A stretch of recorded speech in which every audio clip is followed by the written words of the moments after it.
2019 will of course be a day that quite a number of people in this state and various parts of this country have been waiting for. The erstwhile Democracy Day before last year, the federal government thought to shift it to a date they thought more appropriate, still serves as a day for the handing over of power in most of states in this country, including Akwa Ibom State. For us here in Akwa Ibom, it is also a very important day because on that day, the mandate which was freely and overwhelmingly given to His Excellency Mr. Udom Emmnauel as Governor of Akwa Ibom State would be renewed officially by his swearing in for a second term of office. We're gathered here this evening as part of activities commemorating that inauguration, but this one of an intellectual kind, to brainstorm on the socioeconomic opportunities and paradigms here in Akwa Ibom State by way of this lecture, the inauguration lecture of His Excellency the Governor. We thank the guest lecturer, whom we would actually introduce at the appropriate time, and all of the people who have accepted this invitation of the government of Akwa Ibom to be part of this very important event. I dare say an August event in the month of May. And welcome all of the people that have come to be part of this event. Because we already have spent quite some time, we're going to go straight into the formal part of this event. But it is important that we hand these proceedings over to the hands of the Almighty before we get started. And so I will invite the President General of Udom Union, Chief Mrs. Janet Amba, to kindly come forward to this microphone and very briefly say the opening prayers so that we can set the ball rolling for this event. Ladies and gentlemen, please put your hands together for her. She comes up here for that purpose. Thank you.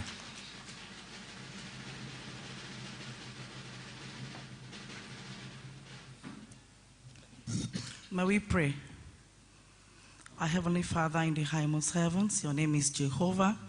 You are our only God. We thank you for bringing all of us together for this inaugural lecture of your dear Son, the Son you have freely blessed and given to the Akwa Ibom people. Jehovah, be with us. Be the chairman for this event. As you have brought all of us here, please also take all of us back in your love. We pray in the name of your Son, Jesus Christ. Amen.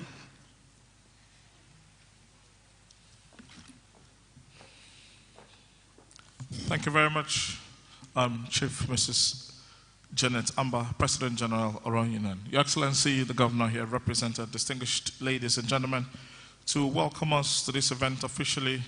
I will invite the Chairman of the Central Planning Committee for this lecture, Honorable Commissioner in Akwa Ibom State, an attorney at law, distinguished ladies and gentlemen, Barrister Ekong Samson will come forward and give us welcome remarks. Please put your hands together for him as he comes up here for that purpose.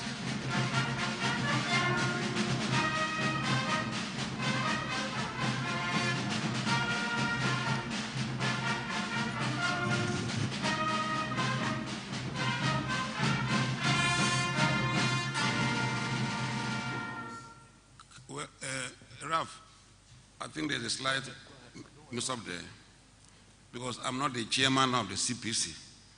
The SAG is the chairman of the CPC, and I don't want to cause an infraction. So may I respectfully, most humbly, plead with the substantive. Okay. You know, it is good to play safe, especially in times like this.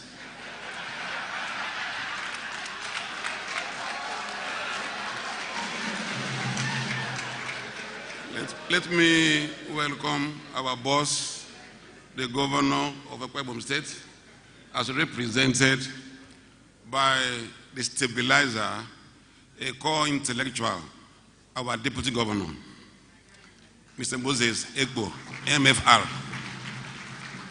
Let me respectfully stand on what I usually call the pyramid of protocols as outlined by Prof. I think the atmosphere is thick.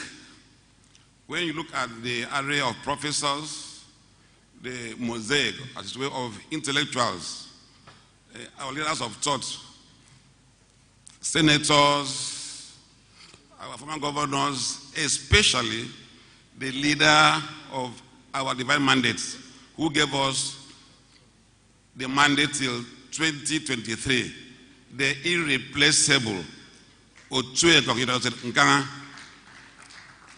Let me precisely say that the government of Governor Udom Emmnauel is very intellectual.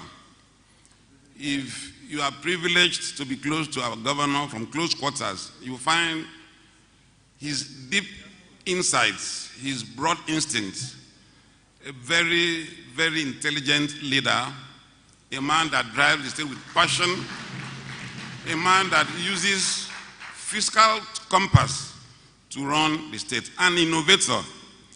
So it is only fitting that in times like this we converge to honor a scholar, an intellectual, an innovator, a man of God, and of course our governor till 2023. It is my privilege to welcome this array of eminent Nigerians to this conversation designed to further deepen the intersection of law and policy.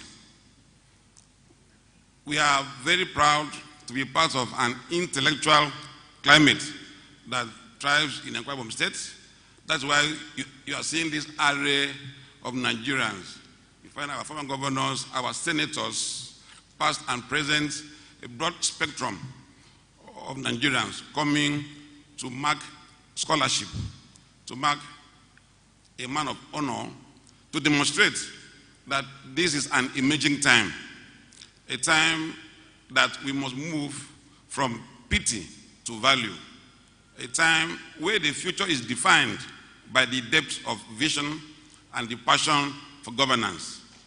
It is my privilege to welcome all of you to this conversation, which is part of the sequence of activities to the big day being tomorrow, when the whole world will stand still to celebrate a man of distinction and, of course, to celebrate only God and only God. You are welcome. Thank you.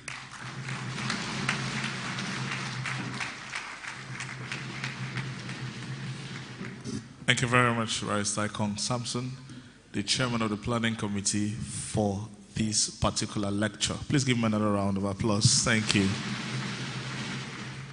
Like I said earlier, it is important we play safe. That's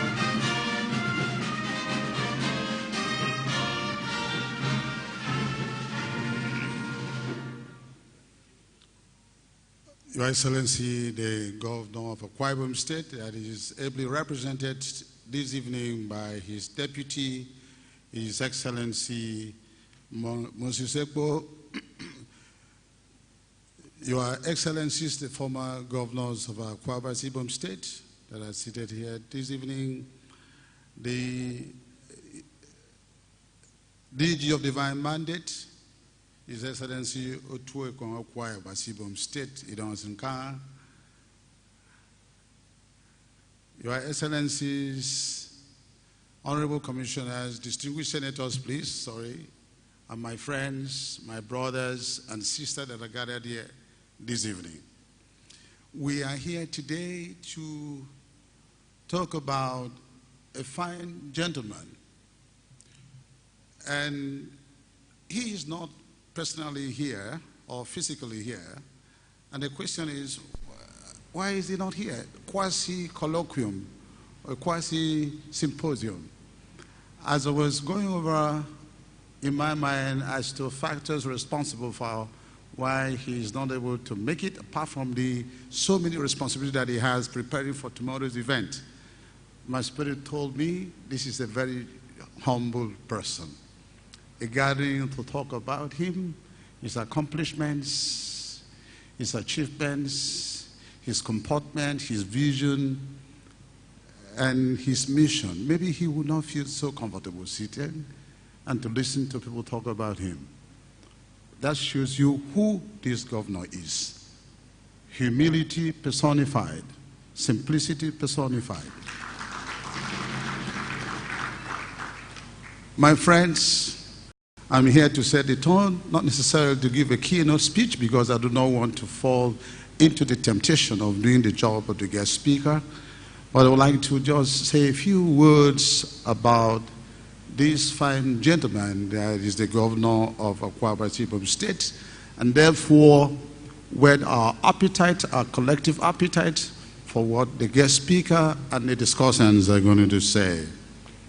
Number one, if you pick the Dakada Creed and you go through the creed line by line, you would see and unfold and fathom who Deacon Udom Emmnauel is. This state, ladies and gentlemen, we have always been at the forefront, to tell you the truth. At the forefront, including our women. Can you imagine 1929 incident in Ikodabasi, not in Aba? Women of courage, women of candor, women of essence, women of commitment to doing what is right, and they paid the supreme price. Why am I saying this? This is a state that is given to producing number one, first among equal. Let me just give you a few. The gentleman called Wellington Bassey. Those in the military that are familiar with that name. Those of us who are quite women who are familiar with that name. And the street that leads to the governor's office complex is named after him.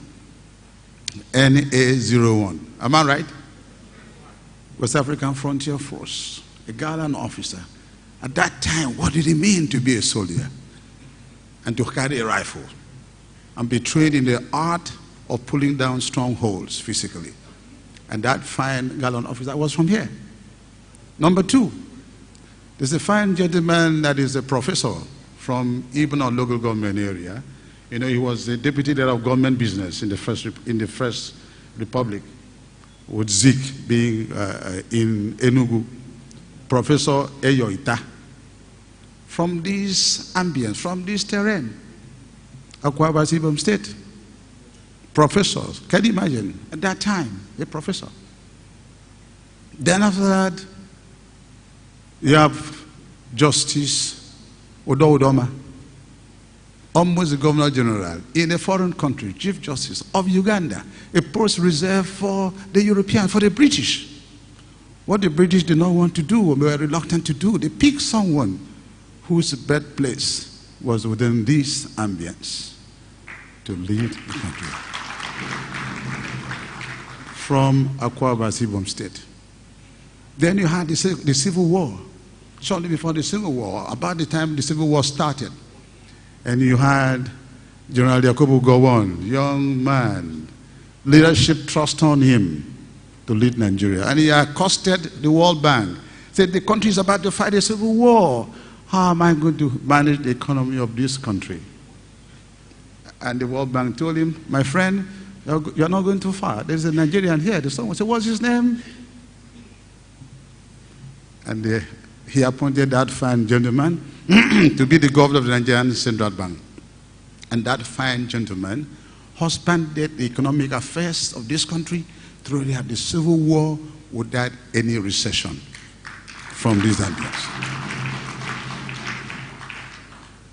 Then you had another fine gentleman.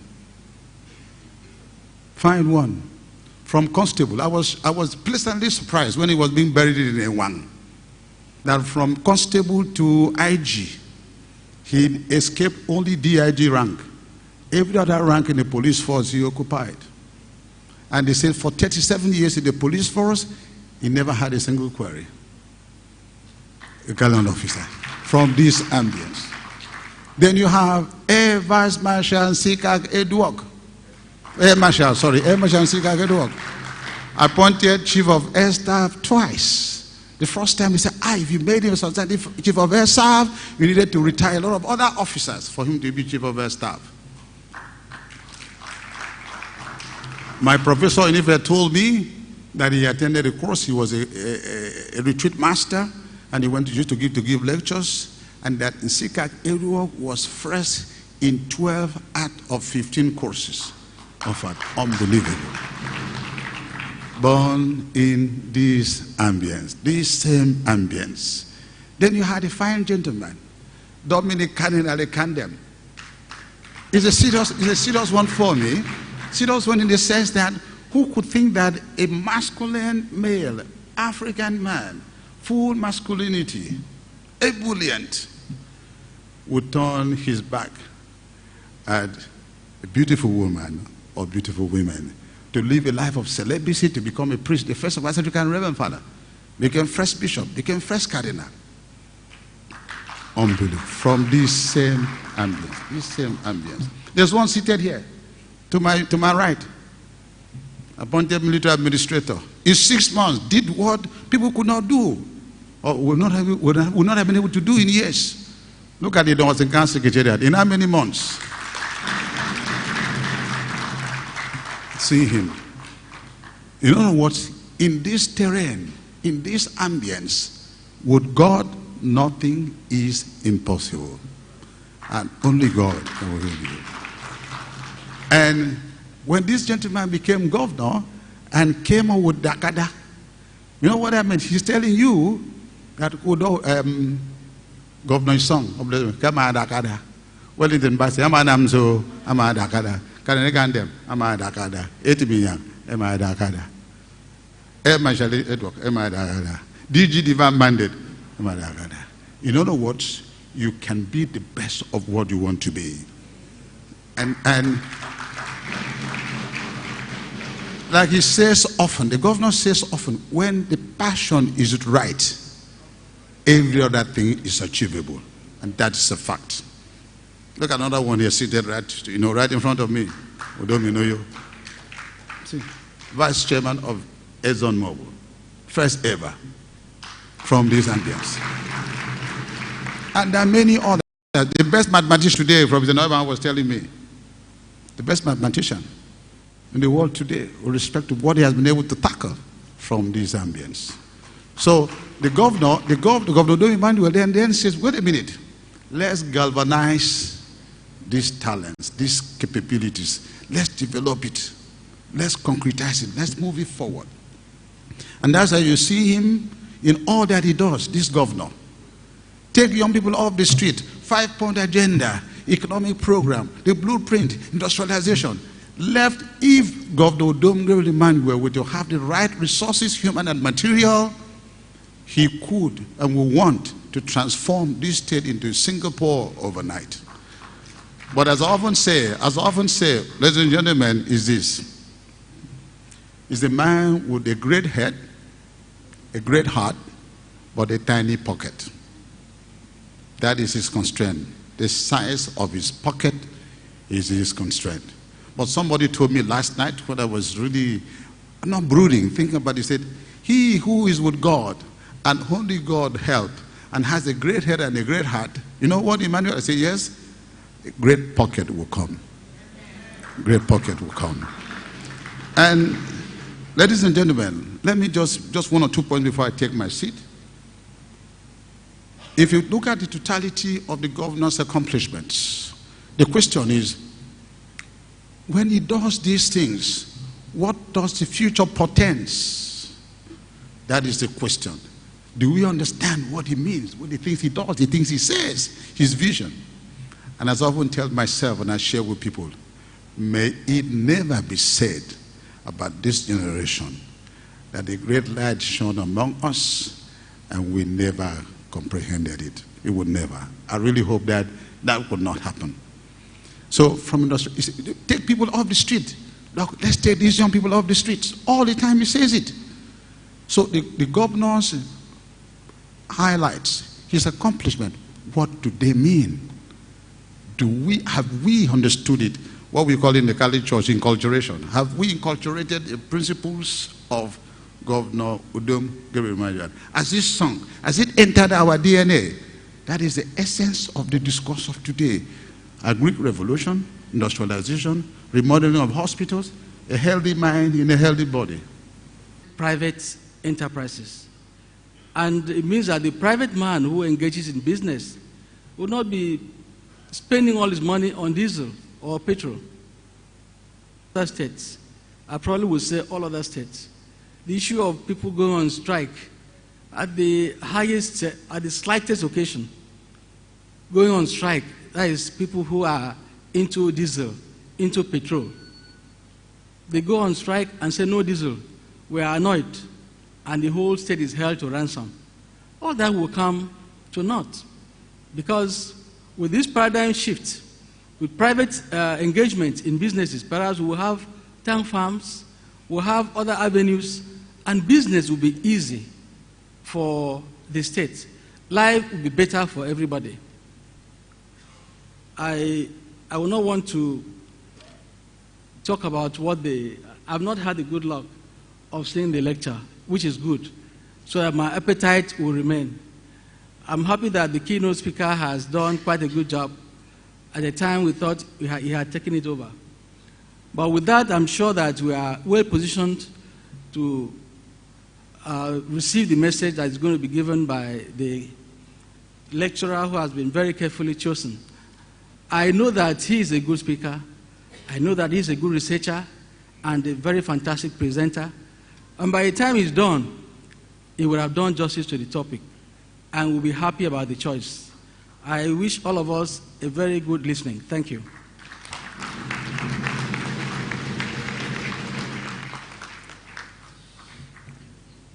Thank you very much, Chairman of this lecture, Professor Inauguration. Your Excellency, very distinguished ladies and gentlemen, somebody once said not too long ago that we are the same today as we'll be in another 20 years, except for two things: the people with whom you associate and the books that we read. And associating obviously means communicating and listening to people. The gentleman who is our lecturer this evening, like the chairman has said, I believe, has been well chosen. He's a man of many firsts. As a matter of fact, I think all his life he has been used to coming first. Because as far back as when he was in secondary school, he was overall best student in his secondary school and valedictorian.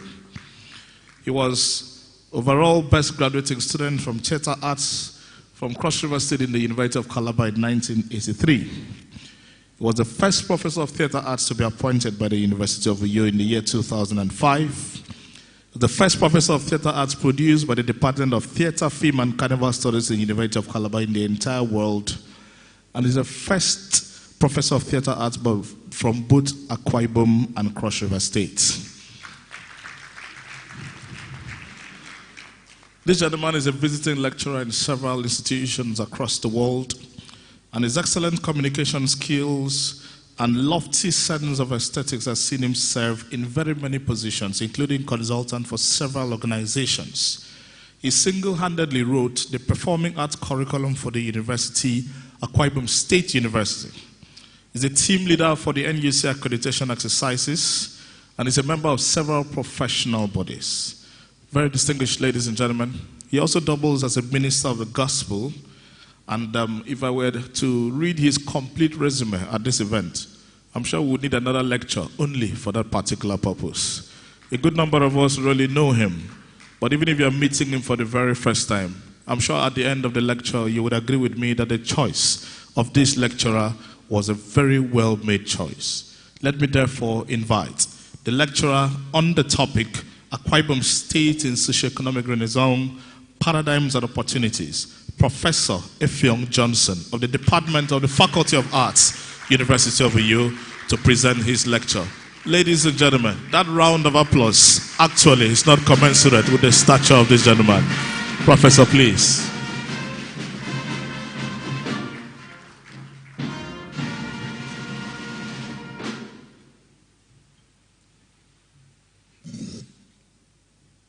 The chairman on this occasion, ladies and gentlemen, please permit me to stand on the existing protocol. I want to start by appreciating my choice. I wouldn't know what parameters were put in place for me to be chosen, but I'm glad about it. And I thank those that nominated me, and I thank God. I want to appreciate the fact that an idea as lofty as this was muted by the committee to have a lecture. I think it's the first of its kind, to usher in His Excellency tomorrow as he takes on the mantle to run a second term. I want to appreciate that tonic by the Secretary to the State Government to remind us of how great Akwa Ibom has been in the production of firsts and stars. Please put your hands together for Akwa Ibom State. And I want to appreciate my Vice Chancellor and the Vice Chancellor of Akwa Ibom State University and everyone who is here. The topic, Akwa Ibom in Socioeconomic Renaissance, Paradigms and Opportunities, was very well chosen. But when that topic came, I was wondering what is there to say. But before I get there, just to clear the air, let me define the key words in that topic. From my perspective, the perspective within which the lecture will be couched. The last speakers have already mentioned what you needed to know about socioeconomic development. And if you are familiar with His Excellency's 8-point agenda, the whole essence is to make socioeconomic development in large quantities, as it were, in Akwa Ibom State. Build good roads, hospitals, good schools, and engineer the fabrication of industry so that we could cease from being a civil service state, as it were, and get some people working in industries. And my Vice Chancellor had talked about the private sector, the business society. All those are socioeconomic in nature. Renaissance, as a matter of fact, is a word that Italian language donated to English language. Renaissance began in Italy. In Italian, it is known as Rinascimento. It's a period in the 14th, 15th, and 16th centuries that there was a revival of knowledge. People began to think about the Greek and the Roman era, the classical era, the loftiness of that era in arts, in philosophy, in classics, all kinds of things. And the thought or thinking swept across the entire Europe. Since then, the word Renaissance has come to be associated with revival, with reawakening, with restoration, with renewal, with rekindling, and so on. In fact, with resurrection. So when we're talking about Renaissance from the socioeconomic context, we mustn't fail to look at the possibilities of reviving certain things. I will come to that. Ladies and gentlemen, when the topic came, as I said earlier, I began to wonder, what am I going to say that has not been said? The media has set an agenda on socioeconomic development in this country and particularly in this state. And many people have talked about it almost to finalities of conclusions. So what am I going to say? And then we have heard about the brilliance of His Excellency, the man who is saddled with the administration of this state. He has carefully crafted and situated all that would have been our desires in his 8-point agenda. And if you have read the narratives of each of such points, you would know that it's been very, very exhaustive. As I wondered all of that, 2 quotes I have carried from secondary school came to give me assurance. The first quote was that of Pittman. I started my secondary school career in attending a secondary commercial school.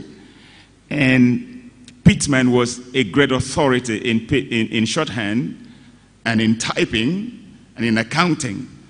So one of the famous quotes I grabbed right from secondary school was that of Pittman. He said, "I speak for myself because I know myself."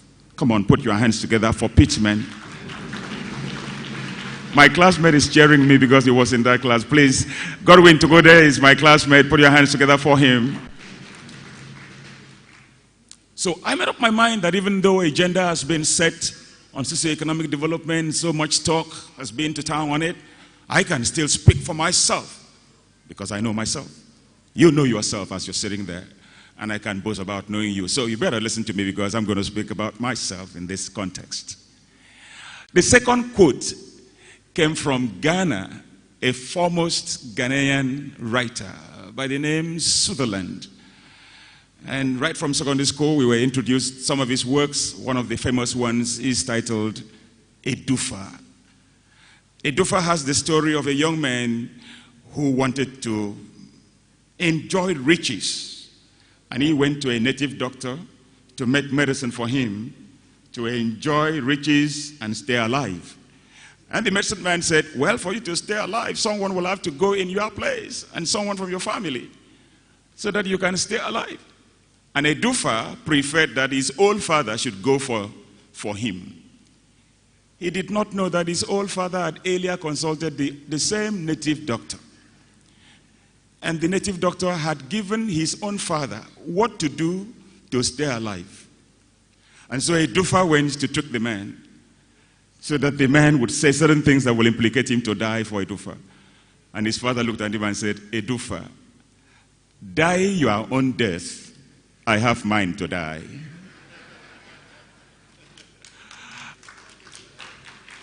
That quotation gave me succor. Death may be taking a whole lot of people on a daily basis, but I have mine to die. You have yours to die. And so I have what to say, even though there's been a whole lot of familiarity. And I'm going to say my own. Ladies and gentlemen, in approaching a subject of this matter, I come from a professional academic background, and I'm very minded of the kind of people who are here, so I fabricated my lecture to satisfy a lot of the logistics in modern day research. I am not qualified to talk to this very august occasion without situating what I want to say within the bounds of theories. So I have come prepared to situate myself within the bounds of 3 theories so that I can say what I have to say and get away from here, and you have to say you are on if you like and stay there if you like to. The first theory that is going to support me in what I'm going to say is a theory known as mouthpiece theory. Mouthpiece theory is a representative theory.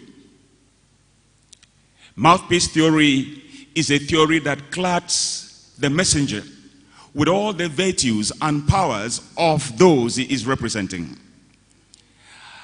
The committee was looking for someone to come and talk from the perspective of the public. What should be the renaissance of the next 4 years' governance? And I was selected. I came as the people's mouthpiece. I came to talk about the minds of the people. And for your information, in case what I will say would offend you and I want to take offense, let me warn you that I have the might of 6.3 Akwa Ibom people supporting me who will rise up against you should you want to do anything against me in this forum.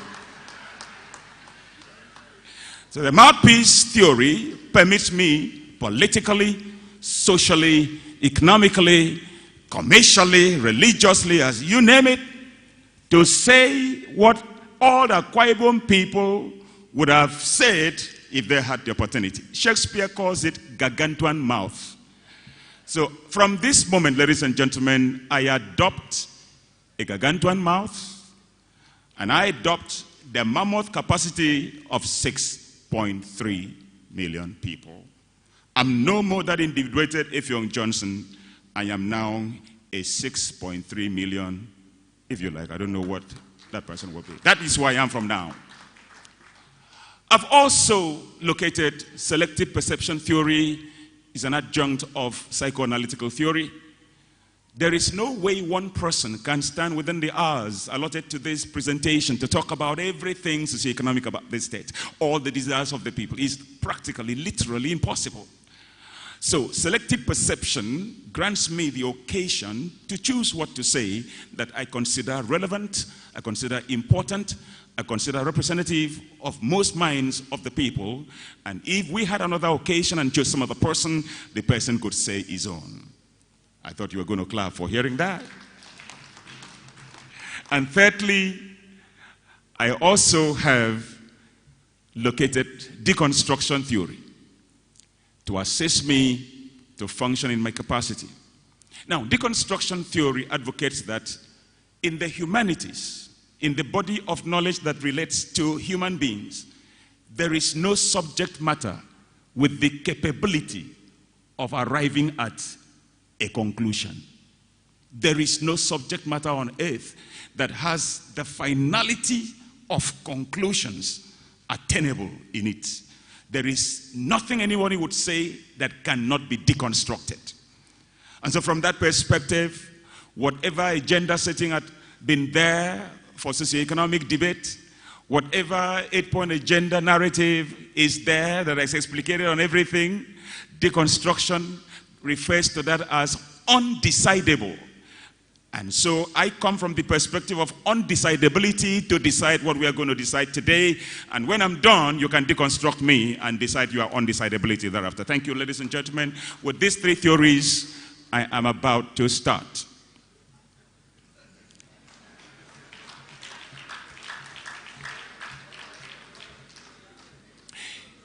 In modern scholarship, you have also to locate your thesis on literature review. And so I have not left that out because my Vice Chancellor is here. But when we get to Senate, he will not query me for not doing justice. Literature review serves two functions in an essay. It establishes what is known as convergences and divergences. Convergences will introduce you to what others have said that are similar to what you are saying currently in the research, while divergences will show the digressions away from your study, but which you can query why they've gone that way, and you can substitute why you have chosen to go this way. I have selected brief literature, and the first subtopic is I chose to look at what has been written about Udom Emmnauel. And I will read a few things that I saw in literature that will give me premise to say whether he is capable indeed to anchor the Akwa Ibom State Command for the next 4 years. You know, the Bible says that you should accept a matter if 2 or 3 people agree on it. You can find that from 1 Timothy 5 verse 19. Especially says, don't conclude on an elder or on a leader except you have 2 or more witnesses that support your argument. So I decided to find some witnesses to support whether Udom Emmnauel is competent enough to run with the team for 4 years. And the first I saw in the book is Mr. William Symington. Incidentally, is the the American ambassador to Nigeria. And he describes Udom Emmnauel, quote, as a world-class man. World-class man. By my critical analysis, for him to say that, he must have looked at governors in the world and their performances. And then he ranked Udom Emmnauel as one of the very best in the world. World-class man. Udom did not pay him to say that. If you know Americans, they're very proud and conservative also. So he wouldn't necessarily call a black governor as a world-class person, but he seemed to have been overwhelmed by the evidence around him to conclude that Udom Emmnauel is a world-class man. It's in the books. And this implies that under critical examination using governorship parameters, Udom ranks with the best of his peers in the world. And supportive to this is the Vice President Yemi Osibanjo's account. He said, I quote, "You are one of the cleverest persons I have ever come across."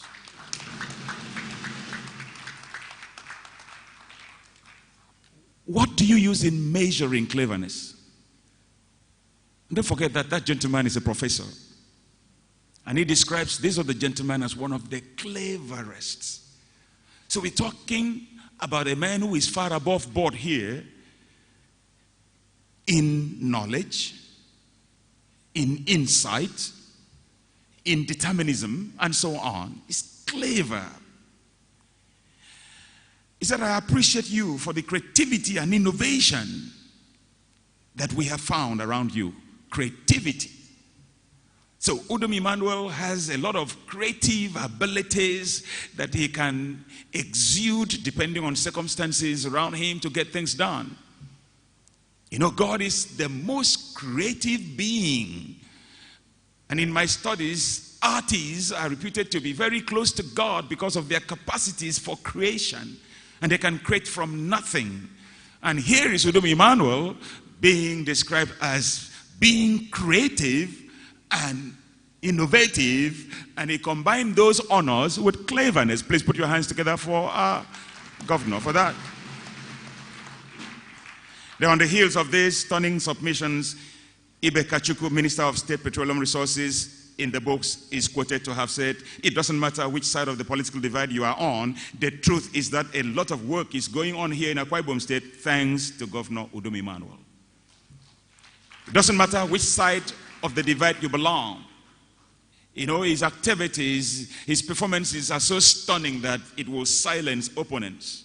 That's what is inferred here.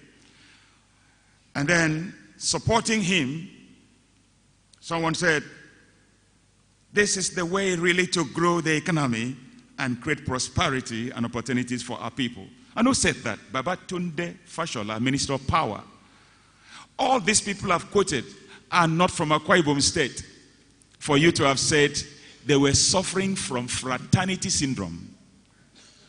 No, they were objectively assessing the gentleman based on the evidence at their disposal. So much on that, let's come back home. What do the prophets at home have to say about him? He said, a man is not honored at home by his own prophets. But let's hear what these prophets, from home had to say about him. Governor Udom Emmnauel is a success. That is an account written down by Chris Ekpenyong, former Deputy Governor of Akwa Ibom State. Governor Udom Emmnauel has done extremely well. Obangbasi Inwayen confirmed. Governor Udom Emmnauel has done very, very well. We have cause to thank the Almighty for giving us a man like that. His Royal Majesty Etemsi Abia, Paramount Ruler of Eket, confirmed. The governor has done very well. There is no way anyone can say he hasn't seen it.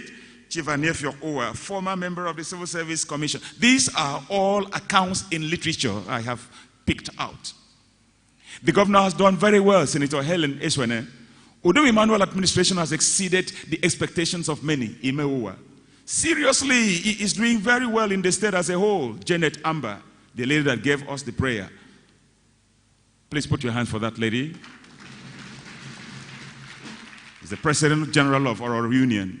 And after recalling all the dimensional foci of Udom Emmnauel's administration with impressive nuances, Emmanuel Ekuwem, I quote him from the books.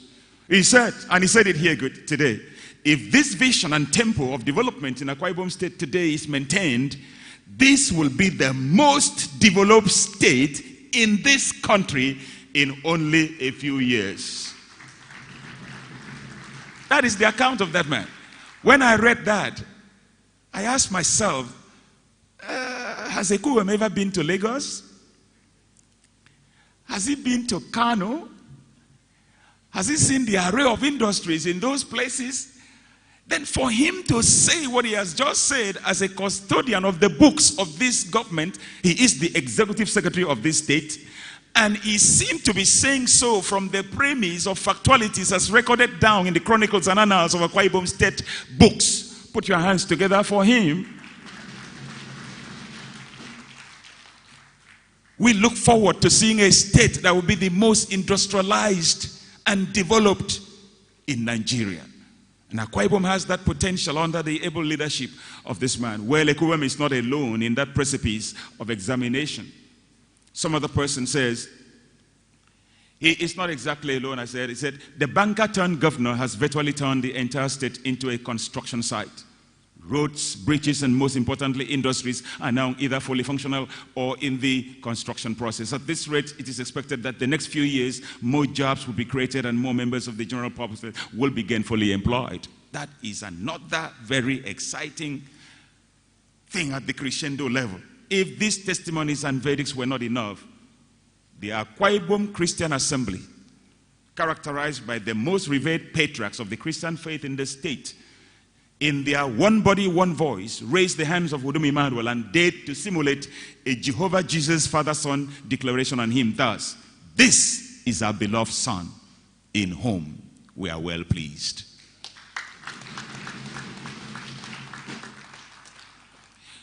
It is from these strings of recordings in literature that I concluded that Udom Emmnauel, our governor, has what it takes.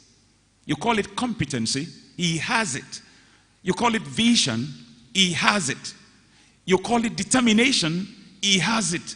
More importantly, you call it God-fearing nature, he does have it. And he is very qualified to anchor the trend that will lead this state in the next 4 years to his El Dorado. And El Dorado is a word used by the Dakada magazine, that this state under his regime shall experience an El Dorado. That is the literature review on one aspect. On the other aspect, ladies and gentlemen, I've also reviewed literature on what has been the practice in the country, looking into the records between agenda setting and resource getting. The slogan, "Talk is cheap," is found in that literature because a chronicle of agendas have been presented in the study.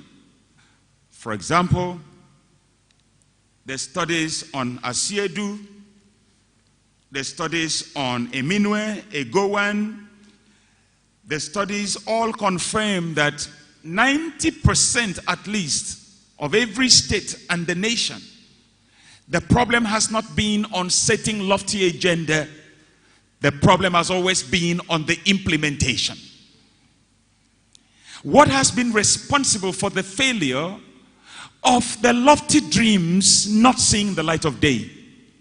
Literature has chronicled these factors, and I'd like to bear your mind on them. Some authorities posit that policies are really theories until they have been implemented and put into practice.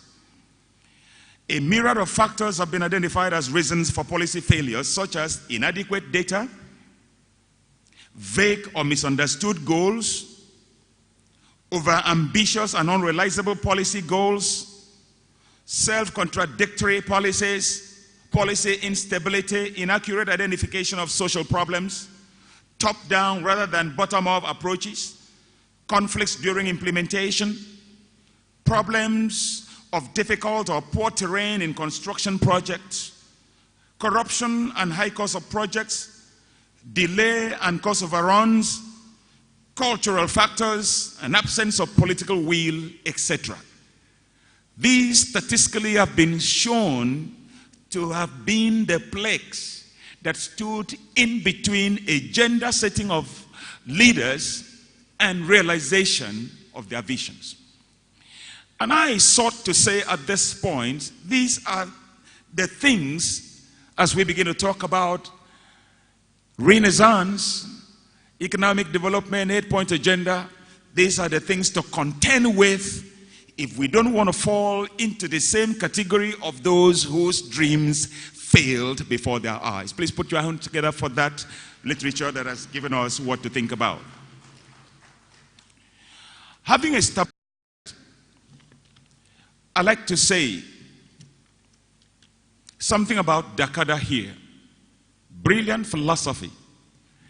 But looking at it from the perspective of Renaissance, Dakada, from my research, is the same spirit that Ibibio Union had. Why am I saying so? Ladies and gentlemen, the national anthem of Ibibio Union has it that, I quote, Ibibio eye demede kiniso, meaning Ibibio people will wake up to their senses in the future. Ladies and gentlemen, that renaissance that was prophesied by that anthem of Ibibio Union is what Udom Emmnauel has now got as a mantra to cause the waking up philosophy in Ibibio or in Akwa Ibom land. Paul Osoro, analyzing the Dakada philosophy, says that the bottom line of that philosophy is for everyone to become possessed, as it were, by the sloganeering to sit up to do something tangible for himself and for the nearby neighbors around him. That the slogan of Dakada is to empower the average Nigerian to wake up, to rise up, to stand up to a position of responsibility, to get himself out of the predicament of poverty and also help others around them to get up as well. That is the summary of the narrative of Dakada by Paul Osoro. And it agreed with what I wrote in the books also on Dakada when I was asked to contribute to one of the Dakada magazines last year. And I said to stand is a position of authority. I've been advocating a principle recently. I'm trying to put it into a book. The slogan, falling in love, I don't quite agree with it. I believe you should stand in love and not fall. Because if you look at the Bible, every account of falling is negative. From the beginning fall to the last fall is negative. And love kept it even. He said that psychologists have taught him that for a message to sink into an individual, it has to be said 16 times minimally. And for that reason, he sponsored the pastor's sermon for 16 times in every media in the state. And so, ladies and gentlemen, those in the helm of affairs, the Dakada philosophy must be so drummed into our psyche in the context of 16 times, so that everyone would become affected by it, would become sinewed by it, would become controlled by it to the point of sitting up to do something. And if that should happen, then in the nearest future, all the dreams and expectations of Ekuwa and the rest of us may have been realized in Akwa Ibom State. Priorities for indelible legacies.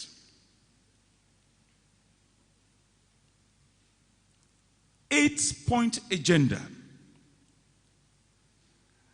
Agenda on agric and food sufficiency, education, economic development, environment, safety and security, industrialization, and so on. I like to be critical here. And the secretary to the state government stood here and said, the inhibiting factor is the pocket. I am of the humble opinion that it would not be very possible to realize every point on that agenda at the tenacity that they should be. In resources, as reportedly in this forum, if you had to channel all of it, lean as they may be, or is it be, into something, what would it say? What would it be? I answer the question metaphorically. And this is my answer. It may not be impressive to litter the landmass with the production of rabbits. It may be a wise thing to carry a long-length pregnancy and deliver an elephant. You didn't hear me. You didn't hear my proverb. I'm going to say it again so that it will sink. When we're talking of priorities in the glaring and obvious context that with lean resources, all of these narratives may not be possible, sir, what constitutes your priority? What would you like to leave behind for posterity to use in remembering, oh, there was once upon a time an Udom Emmnauel that traversed this landscape and this is what their possibilities in 4 years. Agric and food sufficiency. Everyone eating 3 square meals a day in Akwa Ibom State.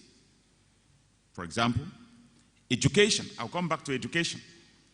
Economic development, whatever that is, endless. Environment, a golden era of our history. That's Udom himself talking.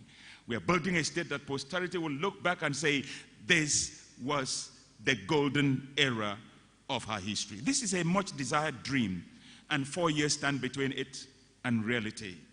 The dream can become reality. Yes, it can. However, records in the annals of our developmental history have it that Nigeria has often formulated good policies, but that these often get bungled at the implementation stage. So, where does Renaissance come in the midst of all of this? So, I get to a next section of this lecture, says Renaissance as it applies to Akwa Ibom industrial context. When we're talking of Renaissance, we're talking about renewal. We said so. Once upon a time, this state had some industries. Once upon a time, this state was paved, as it were, on an industrial march. But all of that now, as it were, is history.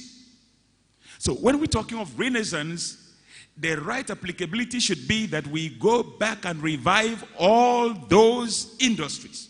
All the industries that once thrived in this humble state. Imagine what could have been the situation if all those industries were functional till today. Imagine if they were still functioning in the capacities they were established. If no expansion in capacity had come into them, this state would still have been far above the situation it is now.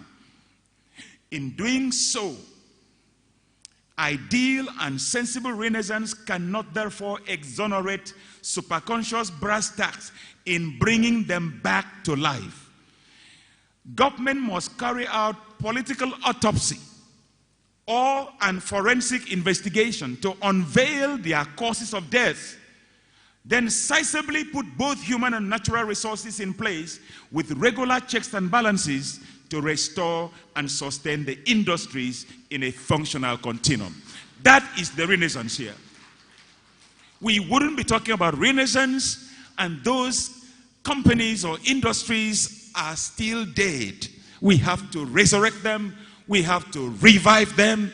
Whatever we have to do to get them back. Ladies and gentlemen, one of the heinously destructible attitudes of certain persons in charge of government is the slogan, chop it as you get the chance. I'm quoting from literature. It's been the bane of destruction in public-owned establishments or government-owned establishments. Some individuals put there to handle the affairs of such places come across with that attitude. Chop as you get your chance now. And they chop the place to death.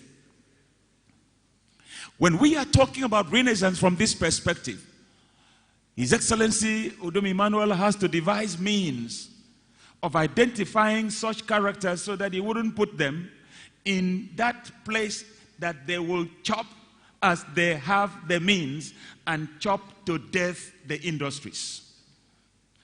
And then legislation and political will must be put in place. Bold approaches must be put in place to chop off the heads of those who chop off our establishments. Do I have a witness in the house? he has to wield a big stick. He must be bold enough to come with our front to wield a big stick. If his agenda must see the light of day, he must have such people. He must carry out that discernment, that capacity to choose the right people to run with him so that he will not fail in his 4-year tenure.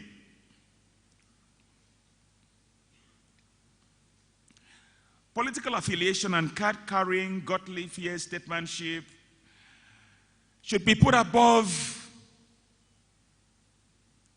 friendship, solidarity, political membership, and so on in the appointments of those to run the affairs of governance. Asiodu reports in his report, earlier quoted, that one of the problems is that leaders usually appoint faithfuls, affiliated people, friends, family members to positions of authority when they have the leadership mantle upon them. And Asiodu quotes one of such people who was interrogated over a policy. He hadn't read the policy at all once, let alone know how to implement it. And so what was committed into his hand failed. You can see the account in the book by Emmnauel, 2005, book on policies. Statements like that are documented from different sources as to why policies fail. So Udom Emmnauel has to be, he's clever, we are told, he's brilliant, he's God-fearing, but he has to deploy all those means in selecting his lieutenants so that he will not necessarily satisfy a political office, political affiliation to the detriment of his agenda. Sequel to the above, sometimes notably political appointments appear to be only a reward for solidarity and support garnered by the chief executive. These people may not have any iota of interest of the state or the people in their hearts whatsoever. Their concern could be to recoup with profiteering frenzy from the appointments bargain.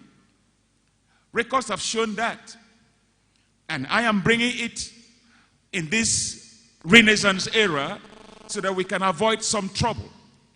Government's appointment should look beyond what someone did during the campaign times. I said there must be a paradigm shift from the obnoxious trappings of these jinx devices so as to make speedy flutes of their attempts at socio-economic development. Akwa Ibom State has a lot of good people. Look at the number, the parade that the Secretary to the State Government unleashed before us. I was privileged Saturday last week to receive a call from Abuja concerning the biography of Dr. Clement Isong, which is going to be presented to the Nigerian public next month. I was privileged to be chosen as the book reviewer of that great book, and then I was served 2 copies of the book. And when I read, the book is titled Integrity. I quickly began to read to find the different things that he did to warrant that nomenclature upon him as a man of integrity. Such people are still here, and the governor can find such people. Yakubu Gowon, writing the foreword to that book, says, at the time of war, when he was awashed with fears as to what will drive the economy in the time of war, he found a man of integrity. I'm quoting Yakubu Gowon about Clement Isong. Say he found a man of integrity, and throughout the war times, he had no reason to regret. And that's one of the reasons he opted to write the foreword to the book. Ladies and gentlemen, such men did not extinct with history. Seated before us here are still people of integrity, people of honesty, transparency, people of commitment and responsibility, that official matters can be committed into their hands and they wouldn't let it die. All that His Excellency needs to do is to look beyond the immediate and look more holistically to find such people for the sake of the state. And if this state really has to enjoy renaissance in leadership, such are the characters that should be brought into the helms of affairs. The state belongs to all of us. And we should rally around to rescue it from the hands of those who rather appear to be seeking its destruction. Let me go to an area of my personal interest, in case time will catch up with me. I mustn't fail to say that. Focus on education. Ladies and gentlemen, Mr. Chairman, sir, teacher training is crucial. I want to cite a story here that I was a personal witness. I was living in a wet housing then. I had this house help. She had a school certificate, about 4 credits and 2 passes. But this house help could not read anything. And when we'll be having morning devotion in my house, the girl will dodge, simply because everyone would have to read a Bible verse. The girl will dodge. She will go to the toilet at that time, so on and so forth. One day, his parents arrived at my house with an admission letter from the College of Education for the girl to study English language. I asked the father,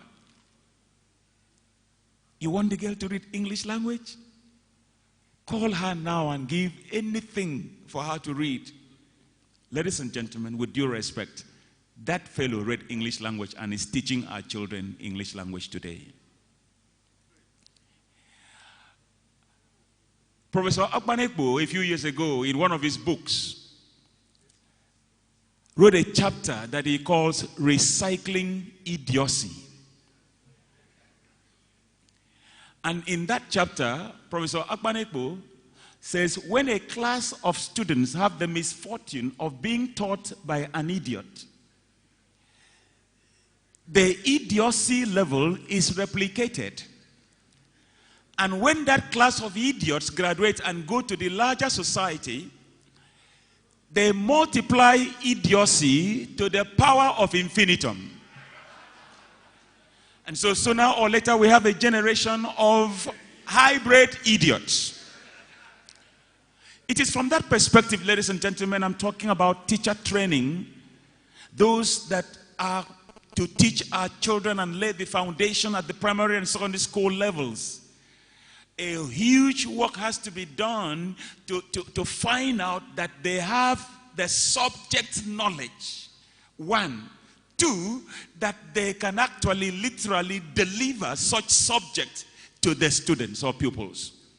Whatever has to be put in place to get that ascertained by the educators, by the Ministry of Education, should not be too hard, because when the foundation is faulty, you can expect much in the future.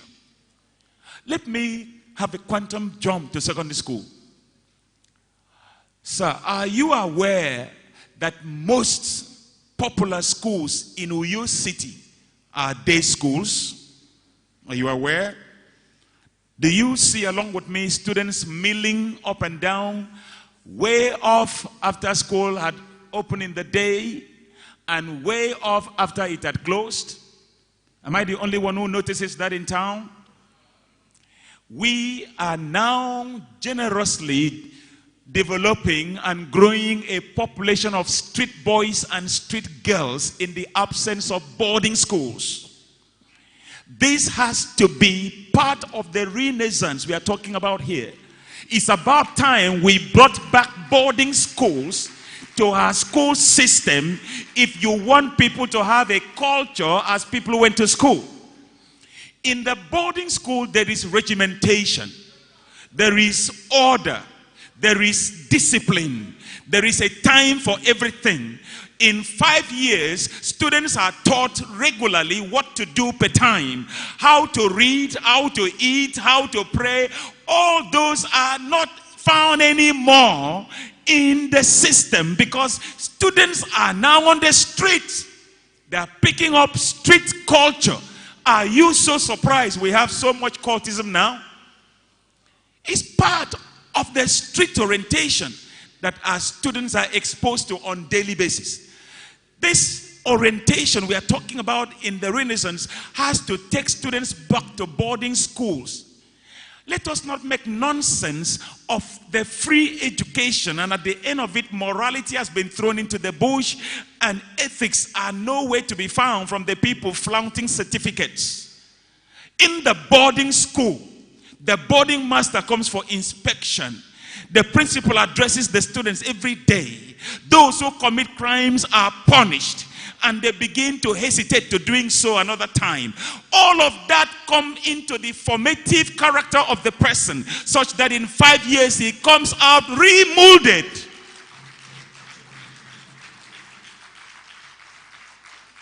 Renaissance has to address that in the education sector. In the months of March, we witnessed in this state a resurgence of cultism. We lost students in University of Uyo and lost students in Akwa Ibom State University. Even in one secondary school along Oron Road, we lost students. During the inter-house matches, can you imagine secondary school?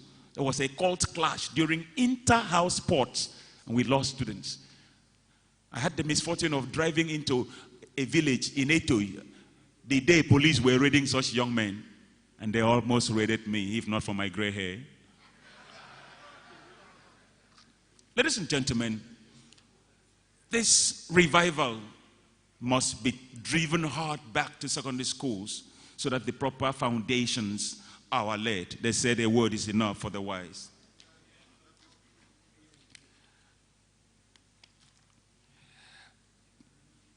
Be wary of passion. What do I mean by that? I've had the privilege of interacting with His Excellency. And he told me, Prof, I dream industrialization. His dream is industrialization. His dream is how to actualize industrialization in Akwa Ibom soil. And I'm asking him to be aware of passion. Records have shown that very many men have been caught in what they were passionate about. They're fallen victim to their passions. They've been taken advantage of. For example, Mr. Governor likes industrialization, and this person has brought this so-called investor, and a lot of negotiation has gone between him and the investor. They have their private agenda, and because Mr. Excellency is crazy about industrialization, he gives them the leeway, and at the end, nothing is on ground. That's what I'm talking about. Julius Caesar was a great ruler. He was very passionate about friends. Very passionate. Brutus was one of them. He believed so much in friendship. And it was the friend that betrayed him. He exclaimed, "Even thou, Brutus!" But that was an exclamation of doom, because he came with the assassins. Of course, you are familiar with Jesus Christ and Judas. You're very familiar. Another emperor in the world loved apples so much. One of his blind servants served him apple, poisoned apple. He could trust that blind man so much, he didn't expect that anything wicked could come from him. And he was passionate about eating apple. So as long as it came from the hand of that blind man and it was apple, he collected and ate and died. That's what I mean by beware of passion. How can he be aware of passion? I make one or two suggestions. Englishman is right when he said that 2 good heads complete for me. His Excellency might need to stand by a think tank around him where he cannot think discernibly, successfully over a matter to take a decision. He can pass to such people to help think and phrase it out for him. And when they put their good heads together, they may be in a position to shift the shafts from the wheat. Think tank can help that. He should also surround himself with good counselors. Thank you. He should surround himself with good counselors so that they will share the vision, share the criticism, share the fears, and steer on to a good direction. He already has one thing, and I want to re-emphasize it. I like him. He prays. He seeks God's direction. You know, the Bible says the heart of man is desperately wicked. Who can understand it? Is there anyone in the audience who can understand his heart so well? The Bible says no one can understand it. Fine faces, dirty hearts. Fine clothes, sickly minds. All over the place. And I pray rapture doesn't come on Sunday morning, because it would be a very embarrassing thing that with fine clothes, we are not taken. So, His Excellency has to have somebody or some people he could always share his mind with so that they don't get him trapped in his passion. Ladies and gentlemen, let me talk briefly about tourism as I bring this lecture to a close. Renaissance and tourism potentials in Akwa Ibom State. Some of us here have been to a place known as Albuquerque in New Mexico, America. And there is a city called Santa Fe, the city different. Oh, you've been there, sir. That's good. I've been there. Santa Fe is a city exclusively designed for tourism. It's a city with a Spanish culture. Everything there is Spanish. House, meals, roads, whatever you see there is ideally Spanish. They created it and it's exclusive for tourism. Now, if you drink a bottle of Coke in Uptown Sheraton in Albuquerque for 5 naira, for example, in Santa Fe, it is 15. And you see, I don't know the day you went what you saw, but a huge traffic loading with buses of tourists, despite the cost of the place, flooding in there. America makes a whole lot of money. Of course, you are aware of some countries in Africa that depend largely on tourism to survive. Is it true that Lord Lugard had a building somewhere in Ikorabasi? Is it true? Is it true that Mary Slazer once lived in this state? Is it true that the founder of Kwaibo Church once lived somewhere in Eket?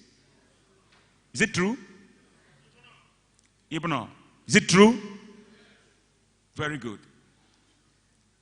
Even if we were to navigate plans around those three successfully, refurbish Lugard's house in the architecture that it was when he lived there, do same for Mary Slazer's dwelling, and link roads across the terrain and take tourists around, we will invite the world to Akwa Ibom State. On that alone, everyone would want to come and see the kind of house Lord Lugard lived. And I read that he even wrote the terms of reference for amalgamation in that house. Several things can be done to promote that place and rush in this season of Renaissance a lot of money for the state. We are not talking about our rich culture, expressive in dances, in songs, in cuisines, in architecture, in clothing. Imagine if we had a tourist village that takes off from the secretary's village through well-paved dirt roads. And once in a while, you stop over in a well-arranged palm wine shack. And you cross from there, you see where Kai Kai is brewed. And you move on from there to the city center or the village center, where there are restaurants, traditional restaurants, serving Igbo cuisines. And after savoring all of that, you relax in a center to be entertained with the maidens and the young men in acrobatic and all forms of performances. You will bring the world to Akwa Ibom State. And then you have a formidable literature explaining all those things, drawing alignments from similar things all over the world, advertising it in 1 minute CNN. You will have the world come to Akwa Ibom State. That is one aspect lying fallow, undeveloped. And every Christmas, what stops us from having celebrative masquerade fiesta? Forget about the masquerades that may have ritual imperatives. Strip such masquerades of ritual imperatives and bring them as ceremonial masquerades. Let the world come and see our own etymologies, our own traditions, our own cultures, just to display, to give us money from experts. You would have made Akwa Ibom a place in the chronicles of tourist centers in the world. That is what I want to challenge us to look at when we are talking of renaissance in tourism. We haven't seen much in that regard. We can culture that aspect such that at the end, Akwa Ibom will become indeed a tourist center. Ladies and gentlemen, I've been given a note to summarize, and I like to read my summary. This lecture holds the about to be sworn in Chief Executive of Akwa Ibom State, Udom Emmnauel, in very high esteem. Opinions polled from very responsible internationals, nationals, statesmen, unanimously oblige him absolute competence to handle the affairs of the state for the next 4 years. The lecture finds his 8-point agenda holistically sufficient to make Akwa Ibom State assume unprecedented socioeconomic prominence in the Committee of States of the country. If only the inherent vision can be matched with equal, undeterring political will and cast iron indispensability of determinism for its fruition.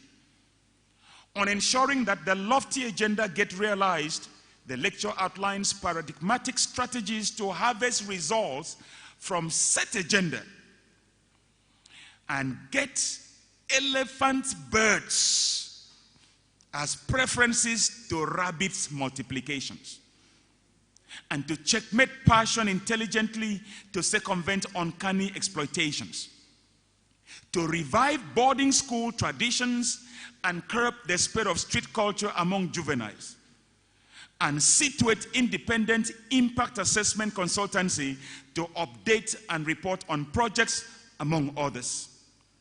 The 4-year opportunity of the tenure, if effectively harnessed, can indeed bring a renaissance of maximum gains. It would affirm that talk is, after all, not cheap. Oh God, let it be. But if not exploited to the maximum gains, it would affirm that talk is cheap, after all. And in spite of the cleverness of Udom Emmnauel, he would just have been like the rest of them. But I expect that the end will come and we would say, this has been a different person. Ladies and gentlemen, thank you very much. It's been a time talking with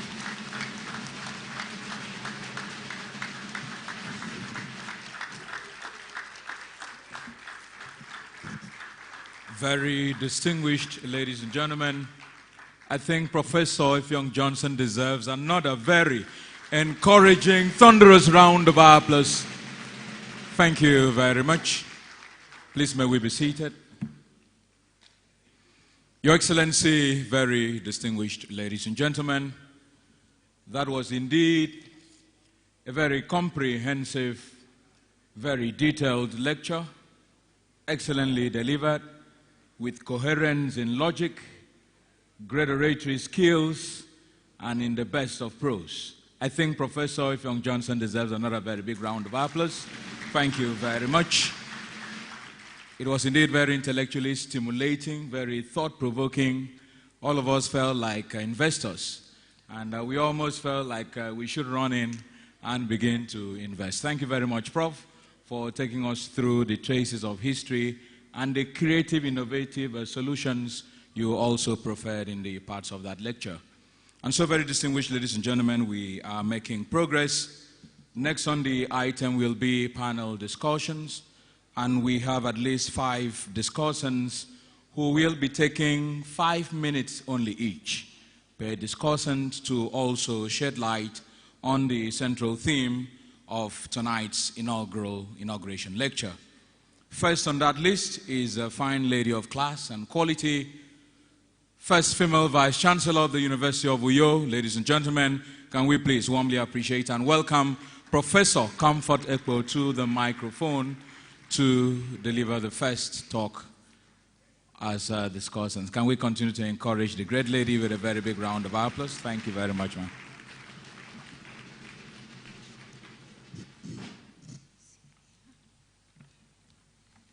Thank you very much, Your Excellencies, here present, the Chairman. Good evening, everybody. You will agree with me that Professor Effiong's lecture has touched on a lot of areas, but I'm going to just pick on few and emphasize. One of the things that we really have to look at, I know Tony Blair, the British Prime Minister, did say, my policy for my country is education, education, and education. The moment we don't get it right from the foundation, then we have myriad of problems. And so, I want to start from the angle of training. Both training at the foundation level. A lot of the students that we see milling around the streets can't read, and that's a big problem. You can't establish an industry and expect somebody who can't even read to be useful. So when we talk about youth, unemployed, are they employable? When we talk about youth, who should be put in the industry, have they got the industry hospitality? Do they know how to handle situations in the industry? So training and training and training. And I want to also look at the issue of political autopsy, which was mentioned here. This is no witch hunting. The moment we do not call on to accountability, if we do not look at what made us fail the first time, and then keep away from those pitfalls, we're going to fall into the same situation all over again. It's not witch hunting. It is good for us to know, did we have enough raw materials? What happened? Were we too fast? Did we monitor what we had in the policy to ensure that what we had in the policy is going to be delivered? Those are some of the things that we have to look at. Otherwise, we can't establish any industry and expect to sustain them. And we also heard him talk about tourism. It is true that that aspect is really not tapped at all. It has not been tapped. I just, when he was talking, I recalled the Women War Museum. Quite a number of people in this state do not know that there's a place like that at Eket. And it's an area that people would really love to see. There are so many aspects that we have to touch. And a few months ago, we were just discussing, and we tried to do SWOT analysis of the state. And we know that this state is really rich in natural and human resources. But human resources that are available and they are not trained and retrained, you can't really get good results from them. Human resources that can be mobilized. Few weeks ago during the election, we saw that we had vibrant women group, we had vibrant youth supporting them. In fact, they were the main drivers of the success of that election. Soon after that, where do we keep them? Where are they? That same zeal has to be channeled. They have to be repositioned. I agree with the lecturer that it's good to give birth to an elephant, but at the same time to make sure that the general public are also getting very busy. It's good to have gigantic projects that are, you would say, government partnership with industrialists, supported by the people, but at the same time, it's also good to have the rabbit type of project. What do I mean there? Within the local communities, there are women, men, young youth NGOs. It's good for us to have a survey of these NGOs, see those that are into industrialization, see those that can be supported, see those that can be brought out, and then provide the enablers, give them resources. But along with that, set up people that can monitor. And that's why I like that aspect of having a team that looks into what is going on. And then these people would monitor, because what you don't, if you have a policy and you don't monitor that policy, you can't expect to have a good result. Then these people will be monitored and they will be assisted. They will be given mentors so that they don't just go hellwire. They'll be given mentors to the point that they will know exactly what production they are doing, how they are doing it, and so on. After a while, these ones would be the one that be owners of these cottage industries. So I do know that industries that are bottom up, industries that are brought up from the people themselves, that are people oriented, definitely will be valued much, much better. And if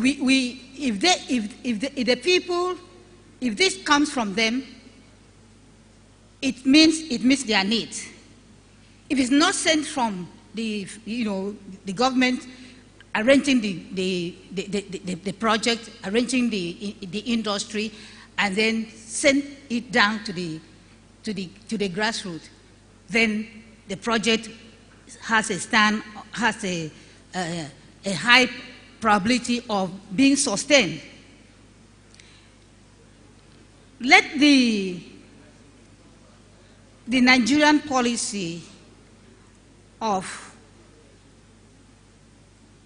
just setting a project, not monitoring the project, not supervising, not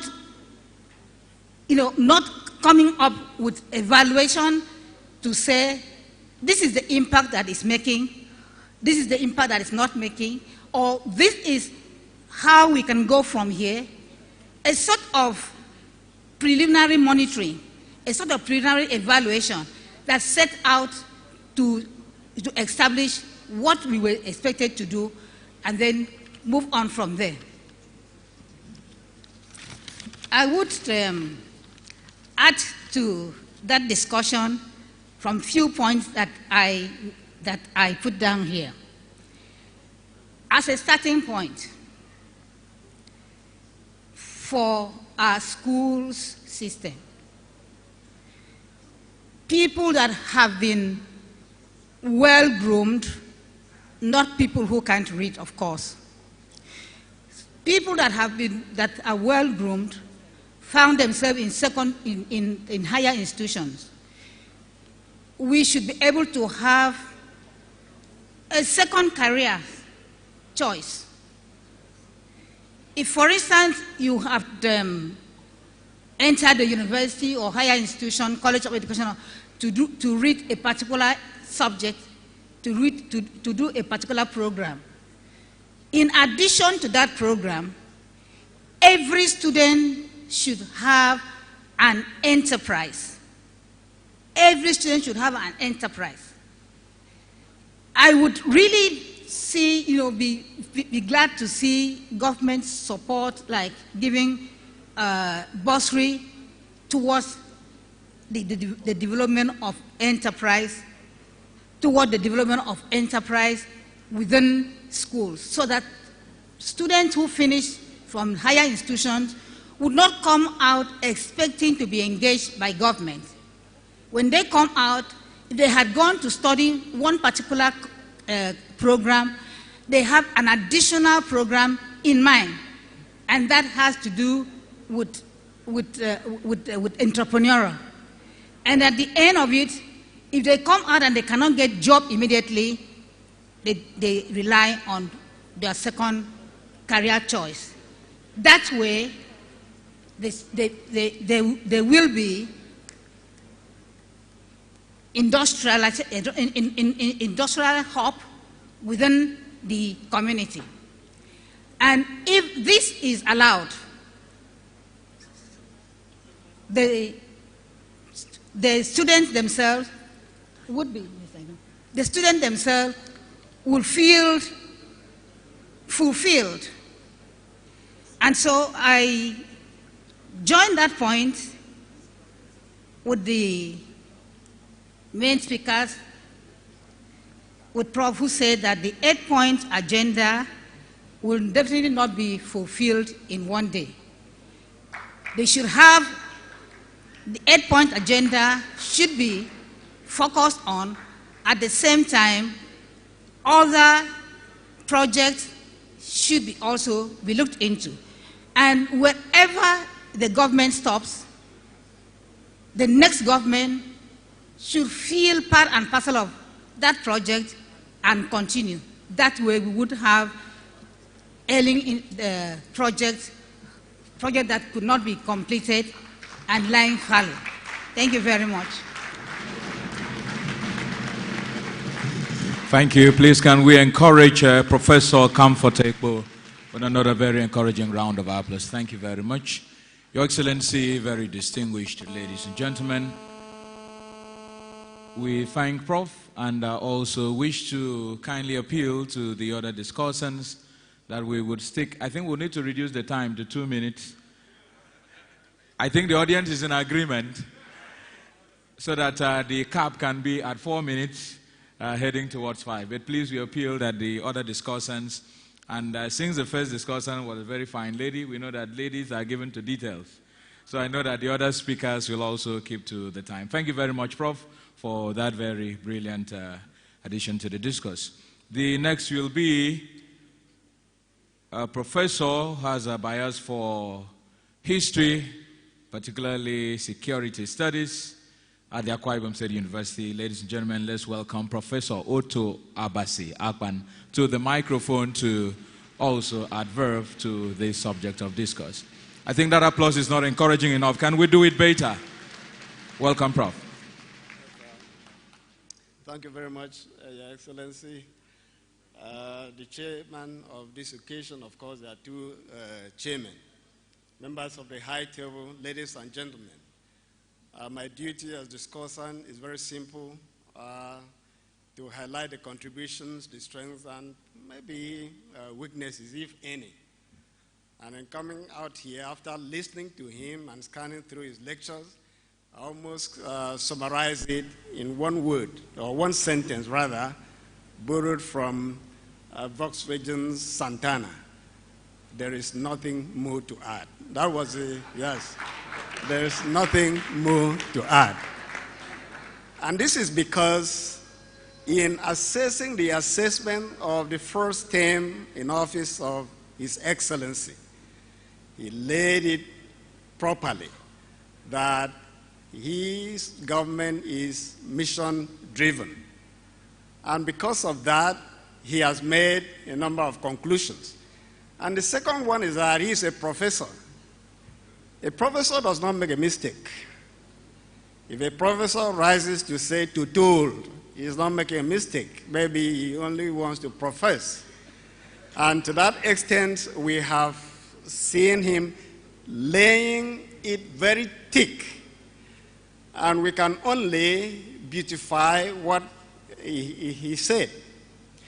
And in doing so, we note that Renaissance has to do with the rebirth, reawakening or flowering of new ideas.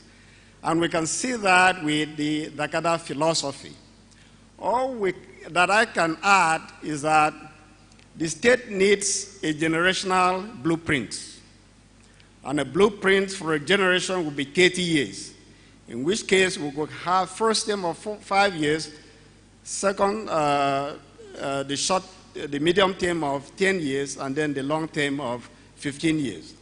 This state has about 400 political structures, made of state government 1, local government 36, federal constituencies 10, state constituencies 26, and then you have 329 wards. And if we have a generational blueprint where we can develop the state from above, that is to say, not planning for the future, but planning from the future, then we can encapsulate everything so that within 5 years we can have a picture of what the state would look like 10 years and 15 years.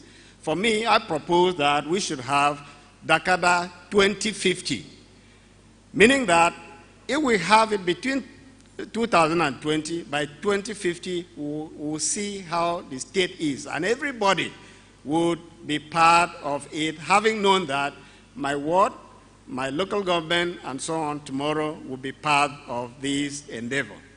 And besides, as he was talking about tourism, tourism is generator of wealth. And at the same time, it increases security. Because as you are taking care of visitors, you are also bolstering your own security. And for me, that's the way to go. If we have body of waters, and then we have magnificent fauna, sauna, and rolling hills, these are all natural resources that we can tap. Oil cannot give us anything beyond 20 years like the SSG said. But we can hook onto the green gold, which is tourism. And with tourism, yes, we can use that to develop our state. I thank him for this lecture because at short notice he was able to put this forward. And I also use this opportunity to wish our governor well. And as people always say, if one is like this, how would two look like? So we feel that the second term will be more glorious and more fulfilled than this. Thank you very much. Very swift and straight to the point. I think Professor Otto Basiakpan deserves another very big round of applause. Thank you very much indeed. Your Excellency, very distinguished guests, ladies and gentlemen, the next discussant is a very vibrant, cerebral, and a man not very given to much praises. Fine public affairs commentator, professor of communication arts, ladies and gentlemen, the legendary Professor Des Wilson is up next on the microphone to do justice to this discourse. You're welcome, Prof. Your Excellency, represented by the Deputy Governor and all other excellencies here present, distinguished members on the high table, distinguished audience, well, ladies and gentlemen, I would like to simply say that when a speaker comes out and says he's going to take a very short time, be very careful, be very worried, suspect him. I'm going to take a lot of time. Yeah, I think we've had a very beautiful lecture, and I am pleased to be part of this audience. I think the lecture itself was encapsulated in the philosophy of Dakada. I was very displeased when at the beginning of the campaign, some political naysayers were saying, oh, why should a young governor be ordering old men to Dakada? They didn't understand. The truth is, the same people some years ago when Bob Marley was singing, get up for your rights. We could say, get up, stand up for your state. Because Akwa Ibom, as has often been said, is the only state we have. And we all, whatever political differences we have, we must work together to make sure that it works. I'm going to summarize just in a few words the key issues that I found, that I noted from the lecture. Professor Johnson said that we must source for men with integrity, even though amongst us we also have people with integrity. And I would add that the governor in his second term, because we listen to people who speak, who come to consult us, who talk about issues, there are some Akwa Ibom persons who feel that, well, there was a time when we were in Cross River, when we used to have division between Abuja and Calabar, home-based. So now there appears to be some division between Uyo and Lagos. So I think the governor must take that into account. That he should also build on the achievements he has already made. That everyone agrees, and everyone appears to be looking forward to that. The molders of the minds and skills of our children, from primary to the highest level, must be people who are themselves well-groomed. Then boarding schools, the lecturer says, should be brought back to our educational system. That there is no gainsaying that fact, because we have seen what, from the examples he gave, there are things that happen to us. Then industrialization must be supported through the dreams of our governor. Then we should set up a think tank to look at to help the governor think out some of the issues. I want to remind this forum that we had a group in this state. Unfortunately, it's been quiet for some time. We called it, what do you call it? Esop Ntaifiok, Akwa Ibom. We didn't want to call it Akwa Ibom think tank. We just called it Esop Ntaifiok, Akwa Ibom. And there are many persons who are here who attended meetings in those days. And the idea was to help government think out some of the issues, some of the problems that it had at the time, but there was too much politics in the air.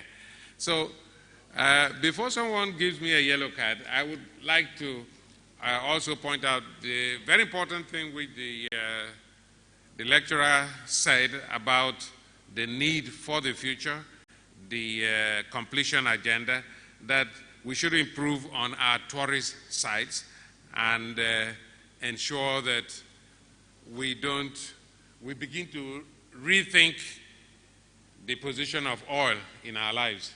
Thank you. Professor Des Wilson, can we please do it better by appreciating him in a louder way? Thank you very much, Prof. He kept it quite very swift there too. Your Excellency, very distinguished ladies and gentlemen, up next, within the same breath, I'd love to invite Professor Udom Emmnauel, the Dean, Faculty of Basic Medical Sciences, University of Uyo, to also give us the health perspective to this development discussed. Can we please appreciate him?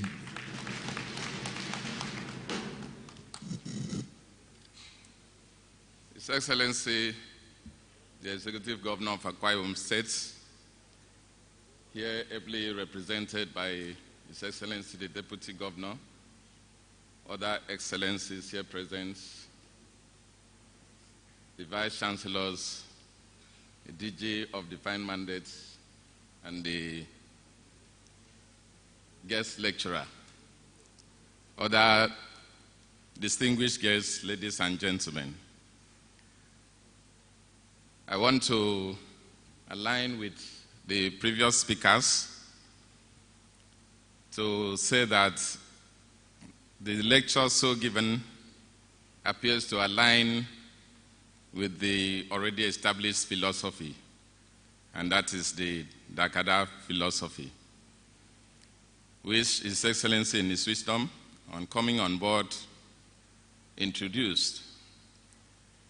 And we know that the way we live is powered by the way we think, according to the Holy Book that says, as a man thinketh, so is he.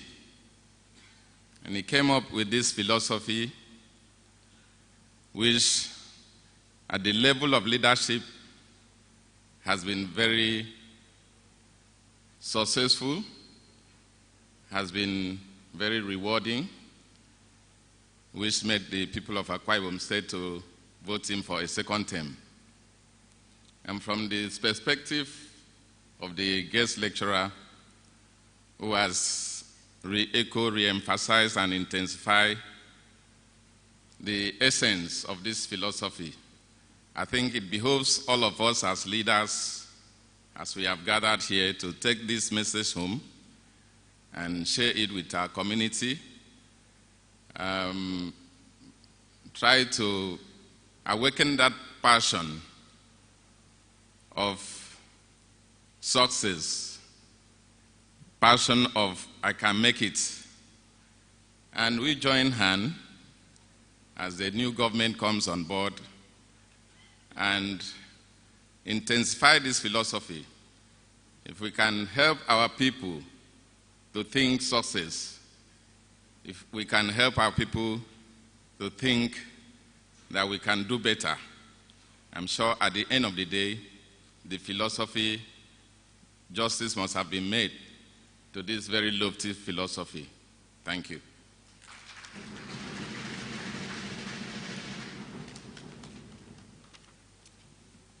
Professor Udom Emmnauel doing justice there. Can we please appreciate him once again? Thank you very much. Your Excellency, very distinguished ladies and gentlemen, finally on the panel of discussants, are privileged to welcome from the Department of Sociology, University of Uyo, Professor Peter Isor, to also adverb to this discourse. Can we begin with a big round of applause as he steps forward? Thank you very much.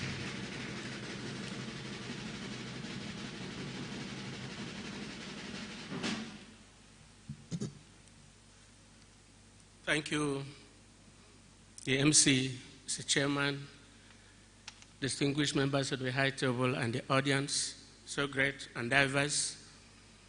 I want to thank you for making us a part of this pre-inauguration ceremony. What will I say that has not been said by Professor Effiong Johnson? He has covered virtually everything that one ought to have said. He took time to research and came up with those issues that he raised in this, to this audience. The concepts that he used were apt, the literature well researched and brought out, but I want to, with all due respect, sir, differ a little bit with what you said, Professor Yemi Osibanjo said concerning our governor. Prof, is it praiseworthy to say someone is clever? That's right. Thank you very much. I just wanted to raise that issue because it's, in my understanding of English, it's not the best of commendation to say you are one of the cleverest and that kind of a thing.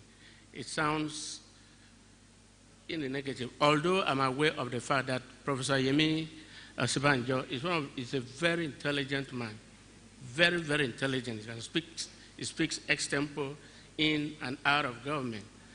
So whatever inspired him to say that about our governor, whom we all know is very intelligent, ebullient, rich in intellect, and so on and so forth, is well received. It's one of those commendations he had to have to give to us as a state.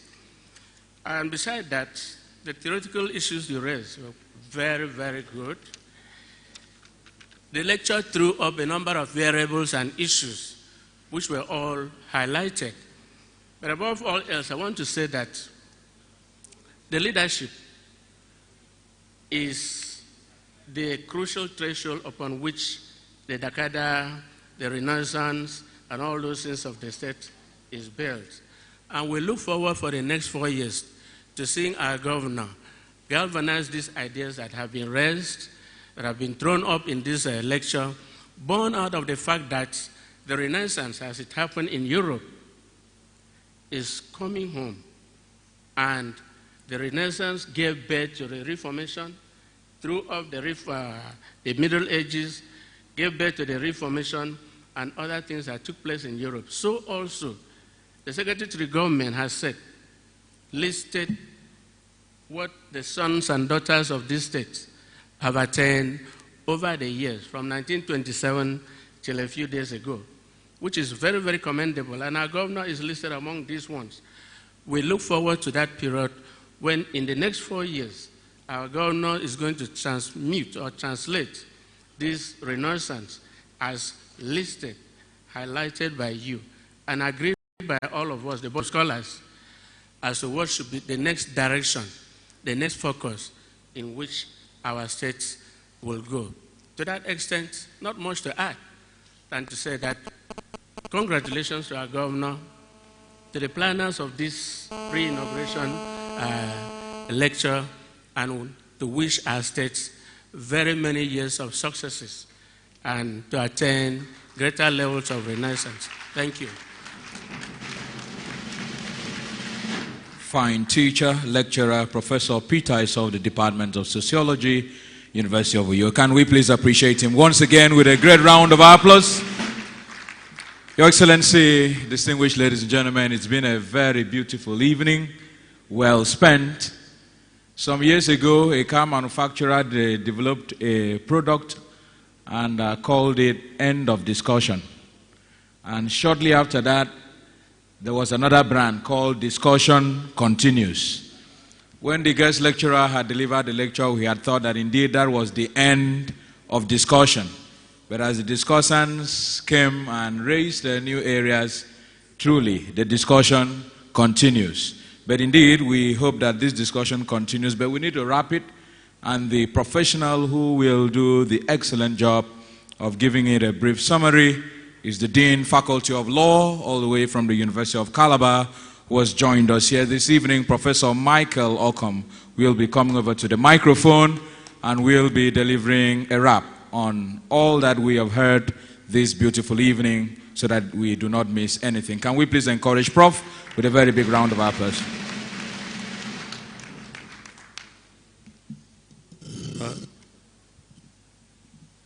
Because of the time, may I please be allowed to stand on the existing protocol. The few minutes is not enough to do a wrap-up, but I want to congratulate the governor of the state, because I believe that even the most virulent critic and the psychotic skeptic will not fail to acknowledge the fact that you've done very well Congratulations for conceiving the improbable, for attempting the inconceivable, for achieving the hitherto unattainable. Congratulations. But saying something about this lecture is like trying to paint a rose flower. I don't think it's possible to paint a rose flower because the lecturer has really given us a picture perfect discourse, but there's nothing that's too beautiful, so beautiful that it cannot be improved upon. I think that you've covered the field in my profession in law. You've covered the field, but there's an area that I think that we can look at when we're talking about this renaissance, and that will be the catalyzation of developmental dynamics for regional synergy. Steve Jobs says that great things are done by teams, not by individuals. And Mother Teresa will tell you that I can do what you cannot do, you can do what I cannot do. Why don't we team up and do something that's greater than us? So no matter how much you have achieved, and I think that you've achieved a lot, who would have thought that Uyo will become cleaner than Calabar? And so you've achieved so much, and in the area of politics, I think the governor also unleashed political undercurrents that really stultified the efforts of people who wanted to market failure up front and to turn Akwa Ibom State to turn Akwa Ibom State into a theater for spurious miracles, changing water to wine. But if they do that wine, you cannot even drink the wine, unfortunately. There are things that you can pick from other climes, from other states, from other places. For example, you can look at how to create, have a kind of center, or is it an institute, where you can invite brilliant people from other states of the Federation, other states in the region, for regional cooperation, for them to come here, and then you can engage in some form of cross-pollination of ideas, so that you can also learn from what other people are doing and pick the best also from what other people are doing, Prof. And then also in the area of education, there can be synergy. You can bring, especially technical education, you can create an institute where we can bring young talents from other parts of the state. In Cross River State, we had a young boy who who built a keke napep using a motorbike engine, and so many other young people who did a lot of things. You can create an institute where you can bring all these people to come, and they can come out with some inventions which can feed the local industries here. We don't always have to start thinking of things that other people have done, but I'm sure that if we bring young people here with their talent, they can electrify, the dynamics, and then you can also fructify productivity and make quite a lot of money. For example, in the area, inventions, I've talked about that. Those inventions can feed your industries. And then you can talk about having a sports academy where you can bring talents from other parts of the state. And from here you can produce, great sportsmen who can raise billions of dollars, for the state. You talked about tourism. Why don't we also think of synergizing with other experts from other parts of the South-South region, or even the nation, for us to have a world-class health facility so that you can divert the medical tourism traffic going to South Africa or other parts of the world, and they will now be coming to Akwa Ibom State, becoming that Akwa Ibom State becomes the Europe of Africa, for example. You can do that. So you can't do everything alone. That's the point that I'm trying to make. I don't know how many more seconds I have, but I'm always apprehensive of things like this. Yeah, very few seconds. Let me conclude by saying, as you synergize and try to cooperate, engage in regional cooperation with other states, you're talking about tourism. Why don't you come to Cross River State? Why don't you invite us, the Cross River State, to come and show you, teach you how this can be done? And so on. That's what I'm talking about. But there must be some cooperation. So as you do this, I'm concluding by saying that the potency of regional cooperation can engender proficiency driven by efficiency, eliminate our deficiency, enhance our buoyancy, elevate our our socio-economic frequency, guarantee our solvency, and produce economic normalcy for the good of Akwa Ibom State and also for South-South and for the rest of the nation. Thank you very much, and God bless you.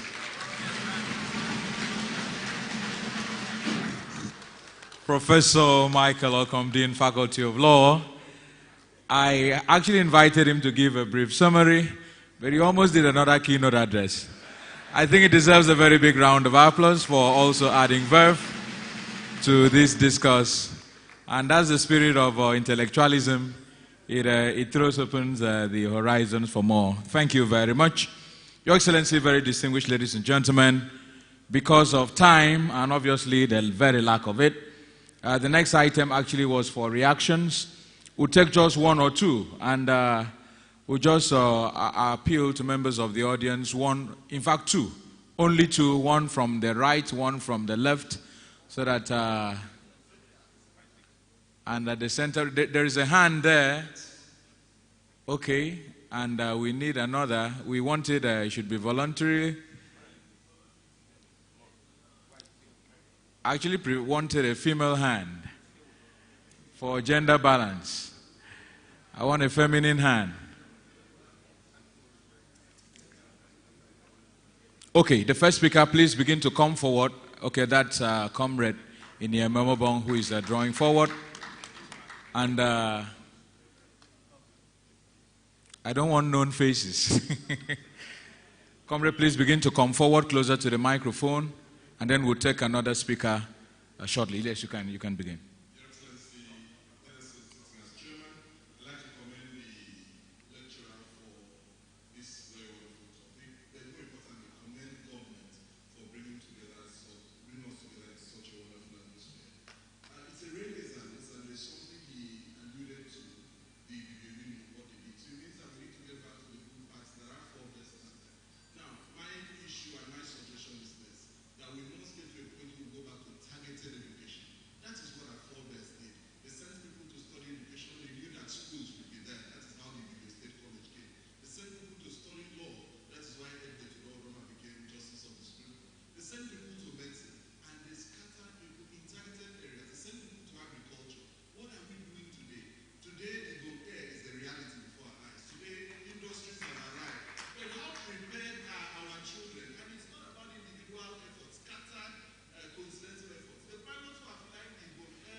which is not nepotism, which must not be run by government, but government must have representatives there. Government will become contributors there, private sector, ISCs will contribute there, and we train our people in the areas that we are preparing our government.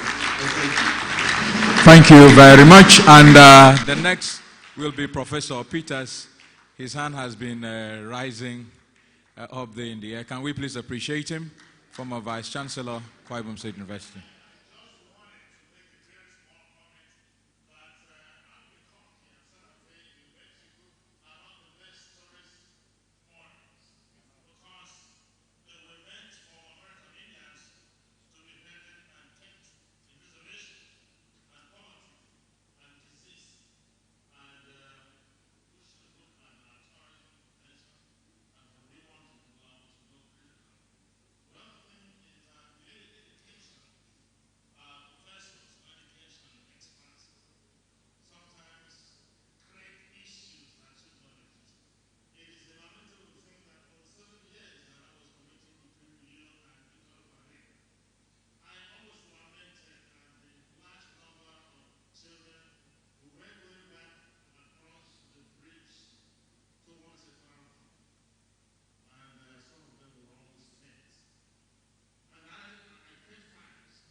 Thank you very much, Prof. Can we please give him a bigger round of applause, Professor S.W. Peters, for also contributing. Thank you very much.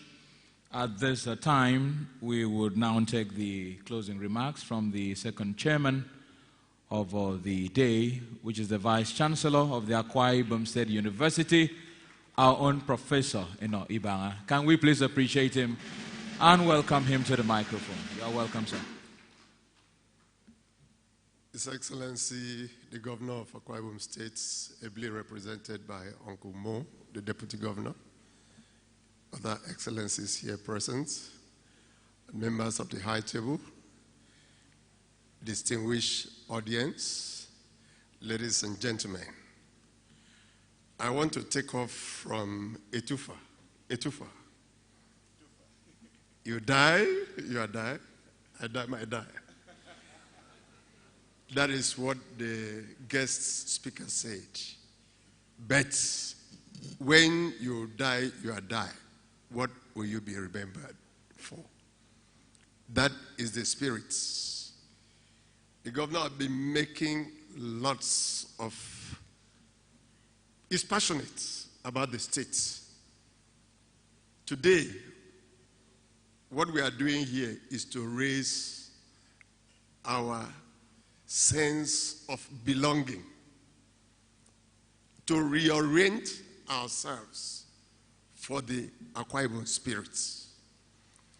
It's not only saying Dakada, we are talking of the ownership of this state through commitment, through zeal, and through absolute patriotism. The speaker has talked about appointing people. You know, immediately people get appointed into positions. The first thing they do is thanksgiving. What are you thanking God for? Is it the funds that you think you'll acquire? I would have thoughts as a person, that is my, as of now, as a vice chancellor, I've not gone for any Thanksgiving. I will only thank God when I have landed successfully. That is when I know God was in charge. Because let's look at the projects Akwa Ibom with our hearts, that we want to leave a legacy. I know that when Udom Emmnauel leaves the stage from what the lecturer is saying, nobody will forget the Dakada philosophy. Nobody will forget that he told us to rise up against, if you look at the philosophy, rise to the faith that as a people we can move beyond biases, ethnicity, religion, and gender. Because most of us, when somebody does things, you attribute it to where the person comes from, his locality, his religion, not looking at the quality of what that man or woman has done. That is the spirit of this lecture. To put back into us the spirit of the state. I want to tell you one thing that I read this from one man, that's a Conway. I always like to point out to it. And that is what the governor is doing. If you want to make everybody happy, don't be a leader. Sell ice cream. But if you want to be a leader, you can't please everybody. You must go with your team, and you must be focused. You must be passionate. I want to thank the speaker. You brought out the passion of His Excellency to us as the audience. And you have also infused on the audience the need to take the project Akwa Ibom serious, because we have no other states. I always tell people, when I was a student in University of Ife, in those days it was University of Ife, you enter, the first building is Ezekiah Olowasomi Library. So I ask myself, that person is a person. If you have the privilege, which I know all of us here do, by being appointed into a position, look at the legacy that you leave for generations yet unborn. So that when you leave the stage, people will say, once upon a time, there was an Udom Emmnauel. Thank you and God bless.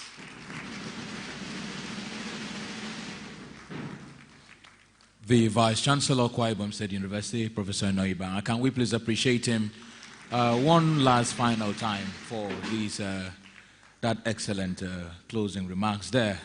As a co-chairman on this occasion, ladies and gentlemen, we have come to the climax of this inauguration lecture in honor of His Excellency, one of the activities marking the inauguration ceremony for a second term of Governor Udom Emmnauel. And I thank everybody who has come out here this beautiful evening for your time, for your patience, for your audience, and the active participation. I think all of us deserve a very, very big round of applause for staying on till this very second. We really, really do appreciate you. The rapporteurs have put together their brief summary, and we'll be doing transmitting them to the organizers of this event. And we thank indeed everybody, including the subcommittee that has done an excellently great job. At this point in time, we would take one line of a vote of thanks from the chairman of the subcommittee, the Right Honorable Barrister Kong Samson, who will just say thank you, just in 1-2 sentences as we wrap up. Well, let me appreciate His Excellency and all of us who have been very patient. I'm really very grateful. I speak on behalf of my committee. As I said earlier, the atmosphere was thick. When you have this parade of professors, the atmosphere must be thick. To this extent, I want to thank the chairman of today's function. I thank the guest speaker, very erudite, very deep. He brought a lot of insights. I want to thank my senior, a very good boss, the SSG, a very eminent scholar and intellectual. He is the moving spirit behind today's function. I'm really, very grateful to you, sir. I want to thank the discussants who spoke very well. I want to thank our leader, our former governor, who brought us to 2023 and his dear wife. I want to thank our friend in ExxonMobil, who has been very patient, Mr. Udom Emmnauel. You are welcome, sir. I want to thank our friends from Labour. We also take charge of Labour in the state, and I must mention them here so that I can have peace. The chairman of Labour is here. They will work closely with the government. I want to thank our former governor, who has also been very, very patient. I want to thank my colleagues at the State Exco who have been very supportive. I want to thank everybody. Today we explored opportunity. I think that is the substance of this meeting, to explore opportunity. Just as has been said, 4 years we did very, very well. The next 4 years we expect to explore further opportunities. That is the signal that I'm getting from all of us, especially my sister who speaks for AKET in the House of Reps, and all of us. So it has been very well done to explore opportunities, to explore trajectories of a partnership. I trust and I've been fully assured that more of this engagement will be the hallmark of this government, because this government is led by an intellectual, very intelligent, very deep, very passionate leader in the person of His Excellency Udom Emmnauel. I thank everybody, and I want to assure all of us, especially our friends from the security agencies, that with this partnership will continue, will sustain the range of discussions, the range of conversation, so that every opportunity that avails us as a people, we will explore maximally to the best of ability, and to make this state the state of our dreams. I thank you, and may God bless all of you. Thank you.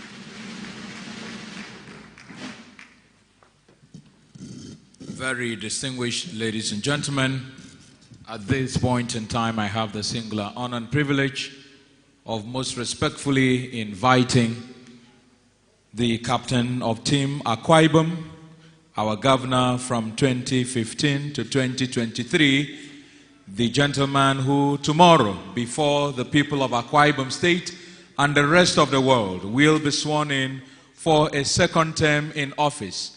Quintessential, intellectual, pragmatic performer, His Excellency Mr. Udom Emmnauel, Governor of Akwa Ibom State, ably and competently represented this evening at this inauguration lecture by a fine administrator, His Excellency the Deputy Governor of Akwa Ibom State, Mr. Moses Evekbo. Can we please appreciate His Excellency with a very, very thunderous round of applause? You are most welcome, sir.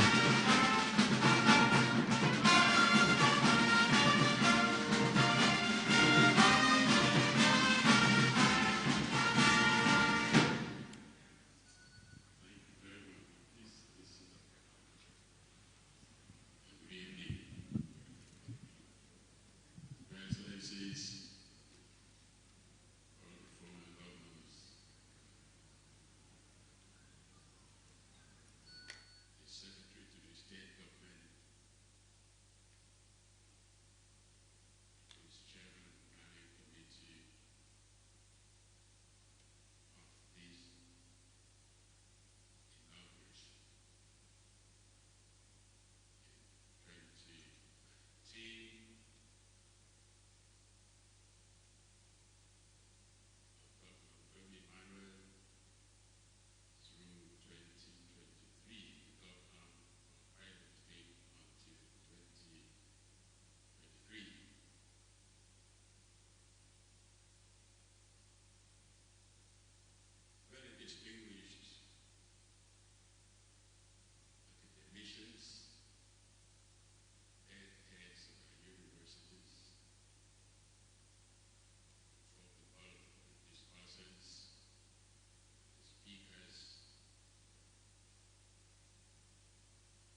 someone I like to always describe as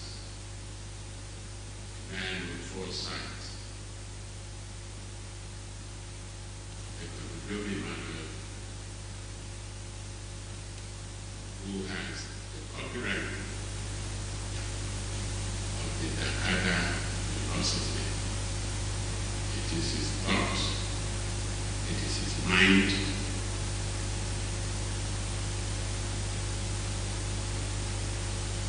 I want to thank you for providing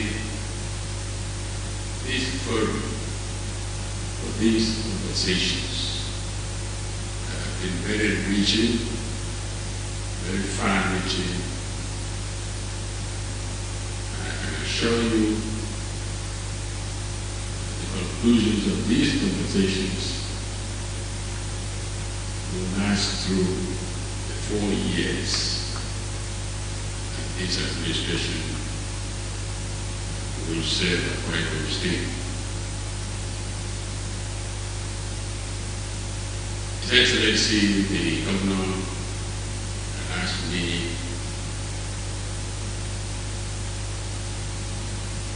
to stand in for him here and to thank you very sincerely for the thought of honoring him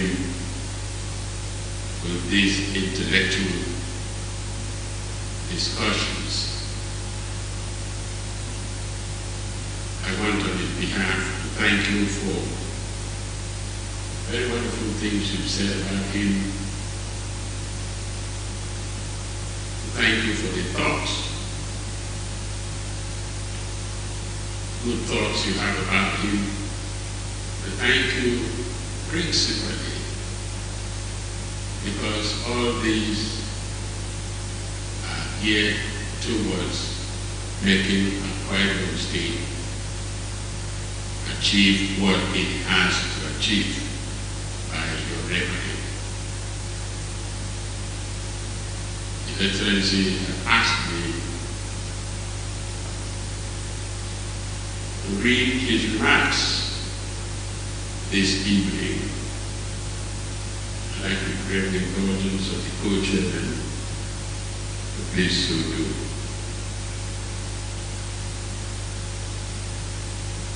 And I read, let me start by appreciating the organizers of this event for assembling some of our best and brightest minds for this inaugural lecture.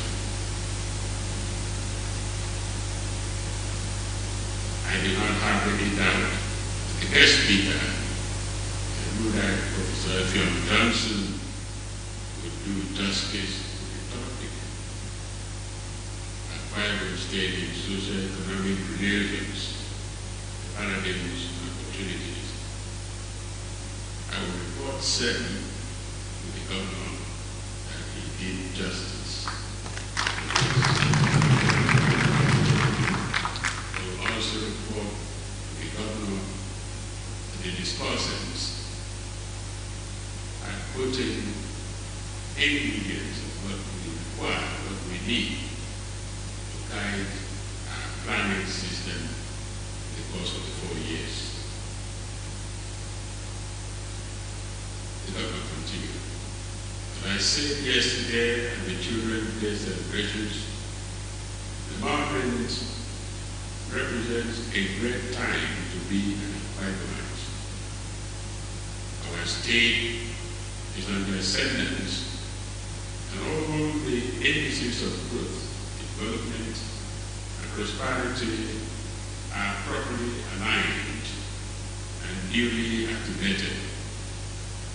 We are truly witnessing a socio-economic renaissance, and it is only God who made this possible.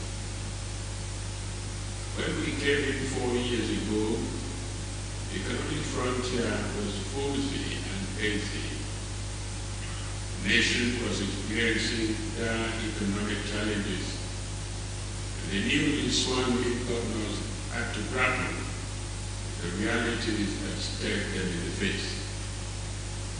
But in spite of the challenging economic climate we met, I am bold to say that through prudent management of the lean resources that came our way, we've achieved in spectacular fashion our campaign promises, particularly in Akwa State.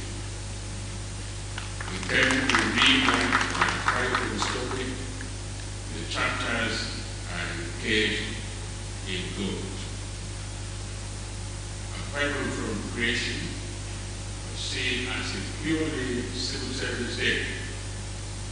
In fact, such definition was unacceptable. We needed to change the people's mindset and reject their orientation. We consequently launched the entire philosophy in September 2015, which is made for a sectarian call to our people, especially the youth, to come to the realization that they have all they need to succeed in life. Once the passion is right, we wanted them to know that no one has the monopoly of wisdom or the drive to be successful. The ingredients needed to succeed are all embedded in us. All we need is the right leadership to engender or trigger that impulse of excellence. I believe we have succeeded to a large extent in doing that, which is why I am very impressed with the theme of this lecture. Today, our young people have accepted and ingrained in their minds an entrepreneurial spirit. They no longer see government as the big Father Christmas that will dole out goodies from cradle to grave. The faith and belief in their capacity to create wealth has been enlarged, and today, our people are creatively using the talents to provide goods and services that add value to our common essence. The United States is the world's largest economy, exercising both hard and soft power and shaping in the process the layers of our universal engagements. But America was not the hegemonic power she had become today from birth in 1776. America, according to the vision of Thomas Jefferson, was going to be a nation of farmers, which was captured in a letter he sent to his friend John Jay, where he described the cultivators of the earth and the most valuable and virtuous citizens. But America was also blessed with the likes of Alexander Hamilton, a West Indies immigrant who today is credited as the father of American capitalism, and the conflicting yet sustainable visions of the Jefferson and Jeffersonian agrarian society with the mercantilist orientation of Alexander Hamilton lifted America in under 50 years, and after independence to becoming an economic giant it has never relinquished. In 1976, when the revolutionary leader of China, Mao Zedong, died, China was a poor nation of bicycle riders. In 1978, Deng Xiaoping, who succeeded Chairman Mao, introduced his own brand of socialism, which did not repudiate capitalism totally, or saw economy that was shaped by market forces as an evil tool of Western imperialism. A combination of socialism and capitalism was introduced. And the people's latest energies and creativity was infused. Chinese people were told to look into themselves and move their nation forward. With a population of over 1 billion people and imbued with the right discipline and leadership, China today is under 40 years, has become the world's second largest economy, with analysts predicting her as the world's largest economy in less than 10 years from now. China today has about the same number of billionaires as the United States and is flexing its muscle as a soft power. I don't even wish to mention Singapore. The story of the late Lee Kuan Yew is legendary. The tie that binds the narrative is simple. A nation or state is what it is because of the quality of the leadership it has been given. America was blessed with leaders who understood the urgent task of lifting the nation from one point of development to the other, supported by sound economic models. They knew they needed to invest in the people and infrastructure. They knew the importance of wearing a national narrative or a creed that challenges the people to be the best in whatever they do. America is a consumer nation. It does not have a lot of natural resources. The most important resource is her people and passion, which they inject in projecting the American ideals, which is anchored in what is known as American exceptionalism, a belief that Americans are unique in every material particular and that God has destined the nation to lead the entire world. Hence, the protection he provided on the two coasts east by the Atlantic Ocean and west by the Pacific Ocean. Today, every American feels that he or she is exceptional because such belief is real or imagined, but it has helped shape the mental or the mindset of the people. That is why our Dakada philosophy has been hugely accepted and internalized by our people. The new mindset has translated into the peace we enjoy today because our young people now have a sunny disposition, a hopeful feeling about the future, and are willing to use the works of their hands to earn a living as opposed to begging for a living. And as we get ready for our inauguration into the second term tomorrow, I want to state here that we remain dedicated to rewriting the Akwa Ibom state. What we were able to achieve in our first term, given the lean resources which we had, will be expanded in our second term, which we pray and hope will be the years of plenty. We will continue to industrialize our state, expand our infrastructure, improve our health and education sectors, and invest heavily in agricultural, power, and aviation sector, as well as tourism and other critical layers of governance. We look forward to having a state that by 2023, when I would be getting ready to hand over to my successor, Nigerians and indeed the entire world will look back and exclaim loud and clear, so it can be done.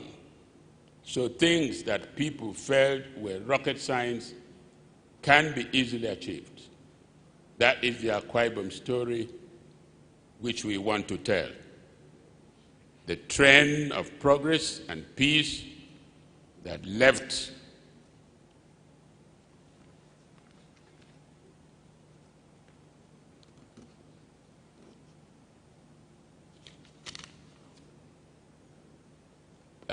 on May 29, 2015 is now on the accelerated pace.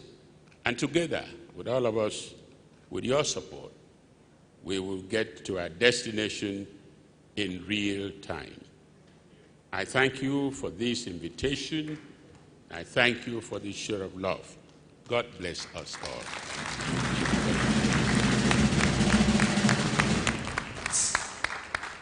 Can we appreciate His Excellency once again with a very big round of applause? Very distinguished ladies and gentlemen, we've come to the very end, but the chairman of the Central Planning Committee, the secretary to the Akwa Ibom State Government, has asked me to announce, even as we are standing, that by the door there are some light snacks for all of us, and I'm sure that will also aid in the digestion of the inauguration lecture and all that we have heard this evening. Ladies and gentlemen, at this point in time, we invite the brass band as all of us remain standing for the Nigerian national anthem.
Sincerely appreciate His Excellency, the Governor of Akwa Ibom State, ably represented, the DG of the Divine Mandate, our former governors, the Vice Chairman, ExxonMobil, Ms. Udom Emmnauel, our commissioners, everyone who has made it possible. Thank you very much. Do have a beautiful evening and good night from all of us. See you tomorrow at the inauguration. We appeal that we wait for His Excellency to take his exit